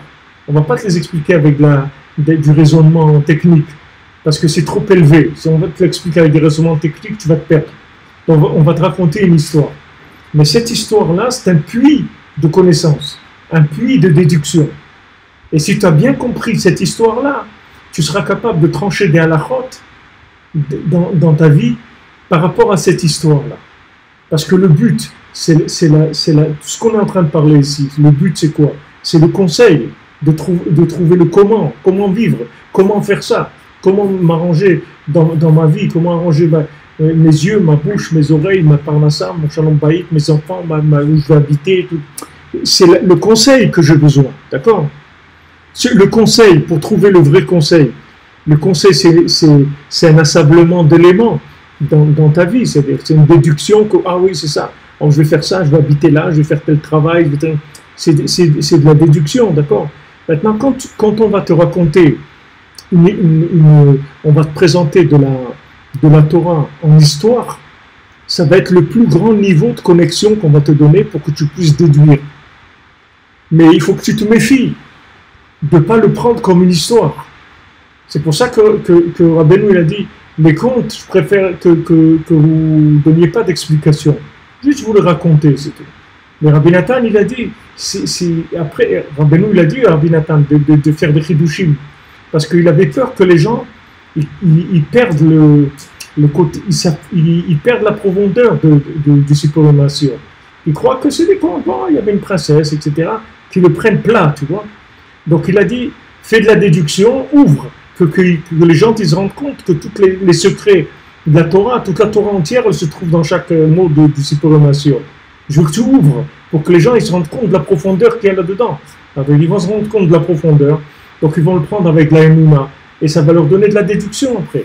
Après tu vas voir, tu vas vivre des situations où tu vas faire des liens avec le Sipur Masiot, avec ça, avec cette Gemara, avec le Chumash, avec ce qu'il a dit Rashi là-bas, avec un Tosfot. Tu vas voir, tout va se lier. C'est-à-dire, tu vas voir des liens. La Torah va te créer des liens. Donc ça, c'est la Torah de maintenant. La Torah de la Géoula Harona, elle va venir avec ça, avec le fait qu'on va apprendre aux gens un langage clair, un langage où ils vont s'identifier. Ils vont s'identifier. C'est pour ça que Rabbi Nouda a dit qu'à la fin, ça va être le Koach HaDimion. C'est-à-dire, où on est aujourd'hui, c'est dans le Koach HaMdameh, c'est-à-dire qu'on est dans l'imagination, mais d'un autre côté, on est dans l'Emouna, que l'Emouna, c'est le niveau d'imagination le plus élevé, le plus raffiné qui existe. Et l'Emouna, c'est quoi? C'est la capacité de te connecter à quelque chose sans le comprendre. C'est ce qui est le plus haut dans le monde. Il n'y a pas plus haut que d'arriver à te connecter sans comprendre. Et après, quand tu vas te connecter, tu vas comprendre complètement autre chose. Une fois que tu vas te connecter, tu pourras comprendre des choses extraordinaires. Mais ce qu'il faut chercher, c'est la connexion qu'il y a dans l'étude. C'est ça qu'il faut chercher. Maintenant, quand tu étudies la Gemara, c'est la même chose. La Gemara, il y a de la connexion. Tu veux savoir si tu étudies, tu veux savoir si tu étudies la Gemara connectée ou pas. C'est pas difficile. Pas difficile. C'est que quand tu sors dans la rue, tu vas voir la Gemara dans la rue. Tu vas monter dans le bus, tu vas entendre quelqu'un, il va parler, tu vas dire, waouh, incroyable. Juste on vient de voir ça. Juste on vient de voir ça, lui maintenant, il regarde ce qu'il est en train de dire. Tu vois? Ça veut dire que tu es connecté. Maintenant, si la Gemara, quand tu la fermes, elle reste là-bas, enfermée, et quand tu sors, c'est Pepito mi corazón, ou je sais pas, c'est ce que chacun l'a ouï. Alors ça veut dire que c'est Alma de Piruda, c'est des mondes qui sont séparés. C'est-à-dire il y a la connaissance et il y a la vie. Mais on n'arrive pas à faire les liens entre les deux. En fait, il n'y a que Yosef qui peut faire ça. Parce que Yosef Hatzadik, c'est lui qui a le Yesod, il a le Brit, il a l'alliance. Et c'est avec ça qu'il crée les liens entre les éléments. Donc Rabbeinu, quand il est venu, il a donné le Tikkun HaKlali pour réparer l'alliance, pour permettre de donner à chacun le lien avec son âme, le lien avec Hachem. La réparation de l'alliance est primordiale, c'est-à-dire que c'est la chose qui va te permettre de rentrer dans le rolam de la bina, de la déduction. Parce que tous ces liens-là, c'est de l'alliance, c'est-à-dire il y a une alliance entre tous les éléments qu'il y a dans le monde. Il y a un chemin qui lie absolument tous les individus, tous les endroits, tout ce qu'il y a dans le monde, c'est lié. Tout est lié. Comme des circuits, tu vois, électroniques comme ça. Tout est lié. Tous les éléments sont liés. Seulement pour arriver à rentrer dans ces liens, il faut la Torah de la Bina. C'est pour ça que le tzaddik, il écrit sans arrêt, pour te créer des liens, pour que tu puisses trouver un lien. Pourquoi maintenant quelqu'un il faute? Il y a des gens, ils sont dans la Torah, ils écrivent, ils sont énervés et tout. Ils n'arrivent pas à faire tchouva. Pourtant, c'est des gens bien. Mamash, des gens bien, ils sont bien, ils sont bons, ils ont envie de faire le bien. Ils n'arrivent pas.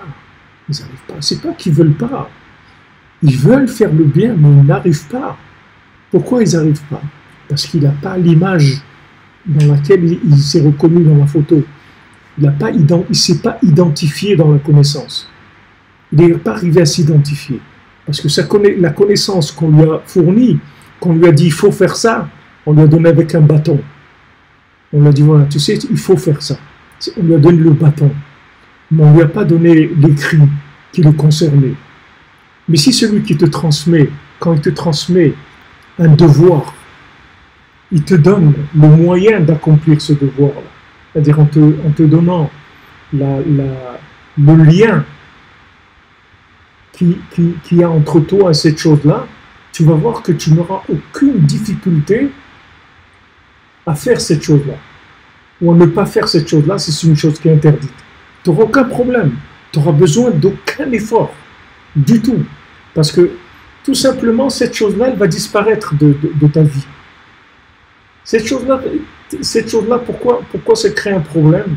Pourquoi il y avait un problème? C'est parce que c'est un problème de communication, c'est tout. C'est-à-dire On t'a transmis la Torah avec un bâton. Donc on t'a laissé un enseignement. C'est-à-dire, monsieur, voilà, nul n'est censé ignorer la loi, voilà ce qu'il faut faire, ça et ça et ça. Et si tu dis je peux pas, il dira, monsieur, il faut débrouiller, il n'y a pas de.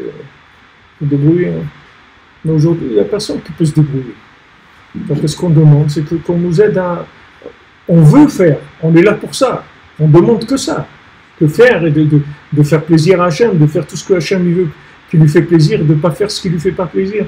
De faire vraiment, d'être bien, d'essayer d'être bien. C'est pas qu'on veut pas, mais on n'arrive pas. On n'arrive pas parce que le langage, il nous a pas assez attrapé. Quand on nous a transmis la halakha, on ne l'a pas transmis comme une etza. Il rapporte Rabbi Nathan, il dit Tariag itim doraita, dit le Zohar. C'est-à-dire, il y a 613 conseils de la Torah. La Torah, c'est un conseil. Donc maintenant, va dire à quelqu'un que de mettre les tefilines, c'est un conseil. Difficile très difficile. Comment mettre les tefilines, c'est un conseil? Bon, voilà, j'ai un problème par la salle, j'ai un problème de mariage, j'ai un problème avec mes enfants, je ne trouve pas une maison habitée. Voilà, des problèmes de santé, des trucs, voilà les problèmes que j'ai. Comment tu me dis que mettre les tefilines, c'est un conseil? Un conseil de quoi? Ça résout quel problème? Ça arrange quoi? Non, c'est des choses, tu sais, qui sont... C'est quoi? Des choses de quoi? Viens, fais-moi descendre la chose. Amène-la à mon niveau. Ce que je peux te dire, c'est que si tu dis l'écoute à la fois, tu prends tefilines, jamais plus de ta vie, tu mettras les tefilines comme tu les mets avant. Parce que quand Rabbi Nathan, il prend... Pourquoi il a fait l'écoute à la fois, Rabbi Nathan? Parce que quand Rabbi Nathan, il prend une halakha, il la connecte avec le côté moral, et il te rend la halakha, en fait, il te rend la halakha un conseil vivant. Tu vois? C'est-à-dire que tu as trouvé un conseil qui te concerne. Tu te sens concerné personnellement par la chose. C'est pas maintenant, tu n'es pas en train de faire quelque chose qui est une généralité pour tout le monde. Tu as trouvé ton lien personnel avec la chose, individuel. C'est tout le travail qu'il a fait Rabbi Nathan, c'est ça. C'est pour ça qu'il a fait l'écouter à la faute. Il est rentré dans la halakha. Parce que la halakha, ce sont des conseils. Voilà, fais comme ça, ce sont des conseils de vie. Mais si c'est vécu comme le bâton, ça veut dire que tu n'as pas la bina. Tu n'as que la chorma, et après tu passes direct à l'acte. Mais tu n'as pas la bina. La bina, c'est l'identification. C'est-à-dire, quand tu arrives à t'identifier avec la chose, comme quoi cette chose, elle a été dite pour toi. Quand Moshe Rabbeinu il parlait, c'est écrit que Moshe Rabbeinu, quand il parlait, chacun croyait qu'il parlait que à lui. C'est tout. Parce que quand il parlait, sa parole, elle se divisait en une façon de s'exprimer qui était adaptée à chaque individu dans sa façon à lui de comprendre les choses. Et il pouvait parler à tout le monde, mais chacun, il captait le message à son niveau. Ils comprenaient tous la même chose, mais ce n'était pas expliqué de la même manière. C'est-à-dire, pour arriver à cette chose-là, chacun il a eu son langage adapté à lui-même. Et c'est ce qui fait le tzaddik. Toute la journée, il cherche que ça. Il fait que sans arrêt, ouvrir des chemins de chokma, ou des chemins de bina, pour arriver à bina liba, c'est-à-dire la bina, c'est le cœur. Pourquoi on a besoin de déduire? Parce que quand tu déduis, tu donnes ton cœur. Quand tu déduis, tu donnes ton cœur. Qu'est-ce qui te fait que tu vas te marier avec quelqu'un? Parce que tu vas déduire que cette personne-là, c'est ta moitié. Comment tu vas te rendre compte que cette personne-là, elle va comprendre des choses de toi que personne n'a jamais compris dans ce monde. Tu vas parler avec elle, tu vas voir des choses que tu n'as jamais entendues, tu n'as jamais vu. Il y a un lien comme ça. Et ça va t'ouvrir le cœur, c'est ce qui va donner l'amour et tout ce que tu veux. Mais ce lien-là, ce qui est difficile, c'est que ce lien-là, tu ne le connais pas. Quand il y a un lien familial, que c'est tes parents ou tes enfants et tout, bon, ça va, il y a un lien qui est un lien connu. Mais quand tu dois rencontrer ton conjoint, d'où tu sais que c'est ça, c'est lui. D'où tu sais savoir que c'est lui. Il y a des gens qui me demandent, vous avez fait rencontrer quelqu'un, que ce soit des hommes ou des femmes. il est très gentil et tout, mais je sais pas si c'est lui, je sais pas si c'est lui. Alors moi je dis toujours aux gens d'attendre, mais il faut attendre de savoir que c'est lui. On ne va pas se marier si on n'est pas, on ne sait pas que c'est lui. On ne se marie pas si on n'a pas le cœur tranquille. On ne se marie pas avec des doutes. On se marie avec l'Ev Shalem. Le cœur est... Même si on fait un mariage de raison, mais c'est avec son cœur qu'on décide ça. C'est pas un truc de réflexion. C'est un truc voilà, c'est une décision de la vie. On met notre cœur là-dedans. Mais la Bina, c'est ce qui va te permettre d'engager le cœur. Pourquoi? Parce que ça va te donner un langage qui est adapté à toi. Donc, dès que maintenant ce langage, c'est comme une musique. Tu vois, une musique, elle va te toucher ton cœur. Il y a une musique qui ne va pas te toucher ton cœur du tout. Même qui va t'énerver. Même qui va t'énerver. Tu vas entendre cette musique, tu vas dire, ouais, il me saoule cette musique, te casse la tête. Et un autre, tu vas dire, mais t'es fou, c'est une super musique. Ça vient d'où? Ça vient du lien qui est avec la chose. Il a un lien, l'autre il n'a pas de lien avec la chose. Donc maintenant, quand il dit que Gelo Harona va venir avec le Kolmous, c'est ça. C'est-à-dire qu'on va écrire. C'est-à-dire qu'on va faire des déductions qui vont permettre à tout le monde de se connecter à Hachem, de reconnaître que Hachem ou Elohim, c'est-à-dire que qui est-ce qui dirige le monde, c'est Hachem. Alors quand tu appliques les sortes de Rabbeinu, que tu t'attaches au tzaddik, tu fais de beaux doutes, tu fais les conseils que Rabbeinu te donne, les tikkun klali, la halacha, tout ça, tu vas commencer à vivre, tu vas découvrir une vie connectée. Mais une vie connectée, c'est une vie extraordinaire. Extraordinaire. C'est une merveille, la vie connectée. C'est une merveille. Mais malheureusement, 99% des gens sur Terre, ils ne savent pas ce que c'est. Ils ne savent pas que ça existe. Ils ne savent pas que ça existe. C'est dommage. Comme tu dis, l'avion. Voilà, tu prends un avion, 3 heures après, tu te trouves dans un autre pays, etc. Et il y a quelques siècles, les personnes ne savaient que ça existait, l'avion. Ils auraient pu l'inventer, les découvrir il y a 300 ans, l'avion. Ils n'ont pas découvert. Okay? Hachem, il a décidé une date. Maintenant, si tu parles avec quelqu'un qu'il y a 3 siècles, tu dis, voilà, j'étais à Paris, après j'étais à Genève, après j'étais là-bas. Il dit, où tu as été? Combien d'années tu as mis pour faire? Non, j'ai 3 heures de vol, 2 heures de vol. Rien du tout, tu parles. Pas 2 heures de vol, c'est quoi 2 heures de vol? Il dit, oui, attends, viens, je vais te montrer. Tu sais que ça existe un avion. C'est quoi encore cette histoire de l'avion? Mais il te dit, ça existe. Tu décolles de Paris, 1 heure après, tu es à Genève. 20 minutes après, tu es à Londres. 1 heure après, tu es à Marseille. Et 3 heures après, tu es à Oman.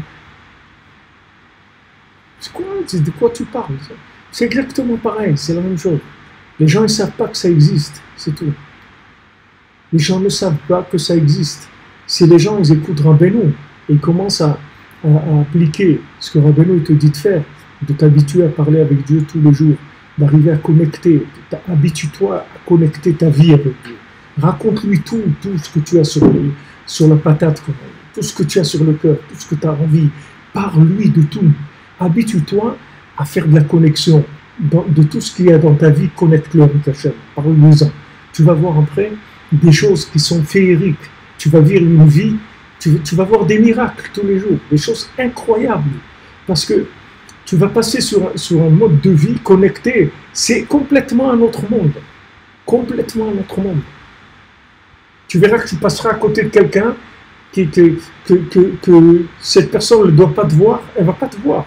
Tu vas être devant lui, il ne va pas te voir. Et quelqu'un qui doit te voir, toi tu ne l'as pas vu, lui va te voir de loin. Tu vas voir que des situations qui sont... Tu vois que ces situations, elles sont là parce qu'elles sont connectées. C'est tout. C'est la connexion qui a amené cette situation. Sinon cette situation, logiquement, elle ne doit jamais avoir lieu. Elle ne doit jamais avoir lieu cette situation. D'après la logique de la vie, ça ne doit pas être comme ça. Mais tu vois que tu trouves les personnes qu'il faut au moment où il faut. Et tout ça, ça vient, tu le vois que ça vient de la main d'Hachem. Tu vois que ça vient de la connexion, c'est tout. Ça vient rien d'autre. Alors, il faut ça. Ce qu'il dit ici Rabbi Nathan, que Atakola Tikkun allait des ribouillas Sfarim Akdoshim. Tout le Tikkun vient par la multitude des livres saints, Prinat Asot Sfarim Arbe Enketz. C'est-à-dire de faire beaucoup de livres jusqu'à l'infini, l'infini, c'est-à-dire de la déduction à l'infini. À l'infini, que n'importe qui, tu puisses l'aider à déduire que lui aussi, il a sa part, il a sa place plutôt avec Hachem. Il peut communiquer avec Hachem, et il va commencer à communiquer avec Hachem. Et il va voir, comme une dame, elle avait raconté, une dame qui venait d'Afrique, je ne sais pas d'où elle est arrivée à Genève. Et il n'y avait plus de transport quand ils sont arrivés à Genève, plus de train, plus de bus, plus rien du tout. Alors sa fille lui dit, maman, comment on va faire? On a beaucoup de bagages, comment on va faire? Il n'y a plus de transport et tout. On a dit, on va faire ce que Rabbi Nachman nous apprend, on va parler avec Hachem, on vient toutes les deux, on va demander à Hachem. Alors elles ont commencé toutes les deux à prier, Hachem, s'il te plaît, voilà, on va arriver, il n'y a pas de transport, aide-nous, etc. Alors elles sont arrivées, elles sont sorties de l'aéroport, et quand elles étaient, il y a un monsieur qui vient en voiture, qui dit, je peux vous aider, etc. Il dit, voilà, on habite là-bas, on vient d'arriver. Il dit, venez vous accompagner, il n'y a pas de problème, je vais dans ce coin. Il les a pris leur valise, ils accompagnaient leur domicile et tout. Maintenant, cette personne-là, elle a été inventée, comme dans un film ou n'importe quoi. Tu as créé le personnage, tu comprends? Ce personnage-là, lui maintenant, peut-être qu'il avait autre chose à faire. Peut-être qu'il aurait pu faire autre chose que de passer à cet endroit-là, à ce moment-là. Non. Il est rentré dans une connexion. On l'a utilisé dans la connexion du... Donc c'est dans le film pour cette personne-là. Parce que cette personne-là, elle a fait appel à la connexion. Donc maintenant, on a connecté des individus qui vont servir la situation de cette personne. Et ça, tu peux vivre tout le temps avec ça. C'est pas... Là, je te donne un exemple mais tu peux vivre toute la journée avec ça. Tout le temps. Tout le temps. Ça s'appelle la vie connectée. C'est ce que Rabbeinu veut nous donner avec l'Aïd Bodedut. C'est-à-dire, une fois que tu as une vie connectée, c'est fini après. Toute la médiocrité, tout le truc. Tu n'as plus rien à voir avec tout ça. Ça, c'est fini. Tu es béchalom avec tout le monde, tu es tranquille, tu n'as pas de... Ça y est, tu te sens pris en main, tu te sens vraiment bercé par Hachem, comme dit David Amer, comme un petit bébé dans les bras de sa maman. Il y a tout tranquille, il dort tranquille. Tu vois, pourtant, qu'est-ce qu'il a le bébé? Si tu regardes logiquement, c'est l'être le plus pauvre qu'il y a sur Terre. Il est en sakana. D'ailleurs, même al-pi halakha, un bébé, il a un digne de sakana. Un enfant, il a un digne de sakana. Tu as le droit de transgresser Shabbat pour donner à manger à un enfant. Parce qu'un enfant, s'il ne mange pas, il est en sakana. Un adulte, non. Un enfant, tu peux transgresser Shabbat s'il n'y a pas trop mangé. Pour lui amener à manger. Parce qu'il a un digne de sakana. Donc tu vois un bébé, il est en danger, bébé. Mais comme il n'est pas conscient de la logique, donc il vit, c'est tout. Il a sa maman, ça lui suffit, il n'a plus besoin de rien d'autre. Il a besoin de quelque chose, maman, il a tout. Pourquoi après il arrête d'appeler maman? Parce qu'il comprend, il croit qu'il comprend quelque chose, c'est tout. Il croit que les éléments, il peut les manipuler. Donc il n'appelle plus maman, parce qu'il commence à manipuler, c'est tout. Mais le bébé, il ne sait pas manipuler. Il a le papa et maman, c'est tout ce qu'il a. Donc tu appelles Hachem, c'est tout, tu as besoin de quelque chose. Rabbi Nathan, une fois, il était en train de manger, il a un morceau de poulet qui s'est coincé, un os de poulet dans la gorge, comme ça. Il était assis avec les élèves. Et il était en train de s'étouffer. Alors, à un bout d'un moment, il arrivé à dégager sa gorge. Alors, il a dit à ses élèves, il a dit, vous avez vu ce que j'ai fait? Quand j'ai eu ça, qu'est-ce que j'ai fait? J'ai fait que lever les yeux au ciel, c'est tout. Parce qu'il n'y a rien d'autre. Sachez qu'il n'y a rien d'autre dans ce monde. Il n'y a que ça, c'est tout. Et Rabbi Nathan, il est sans arrêt, c'est-à-dire sans arrêt.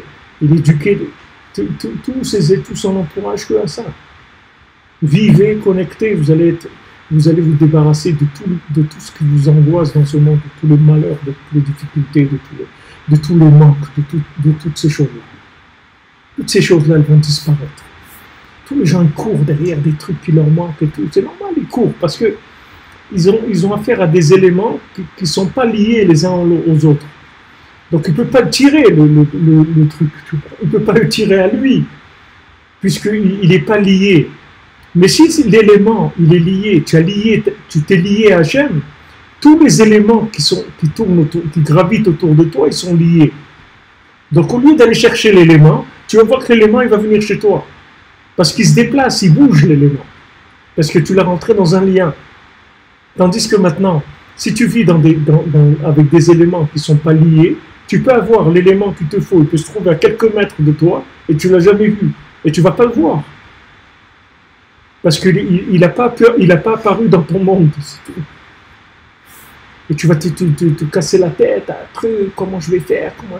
Et la solution, elle est là, elle est à côté de toi, mais tu ne te rends pas compte. Tu ne peux pas te rendre compte.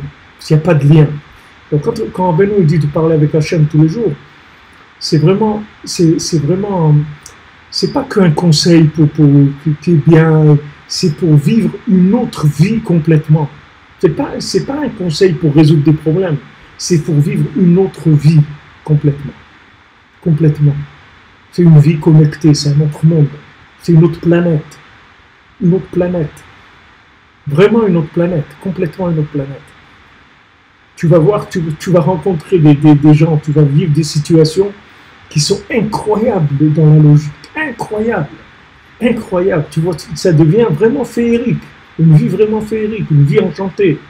Une vie vraiment enchantée, parce que tu vois que tout est lié. Et ben, tous les éléments de ce monde sont liés. Ce que tu manges, ce que tu vois, ce que tu entends, ton travail, ta famille, les gens que tu rencontres, les transports, tous les éléments sont liés. Nous, c'est à ça qu'il veut nous amener. Alors il écrit, et tu veux des chidushim Torah, sans arrêt. Il y a des chidushim de Torah, sans arrêt, sans arrêt. Il envoie des chidushim de Torah, sans arrêt, pour que tu trouves cette connexion-là. Pour que tu puisses déduire que toi aussi, tu as ta place, et que toi aussi, tu as le droit à la vie, et que toi aussi, tu as le droit, et tu vas faire de grandes choses dans ce monde, et tu es capable de faire de très grandes choses de toi-même. Et tu vas guérir, et tu vas te marier, et tu vas avoir des enfants, et tu vas réussir ça, et tu vas... Tout, tu vas réussir. Mais pour ça, il faut que tu trouves des liens avec les éléments. Sinon, tu crois que tu es en dehors du match. Tu vas être que spectateur, c'est tout. Non, tu ne vas pas être spectateur. Tu vas jouer. Tu vas être là. Tu vas être actif dans la chose. C'est à ça que Hachem il nous amène le Géoula Haon. Voilà les amis, c'est Shabbat Shalom, et des bonnes nouvelles, et des bonnes choses.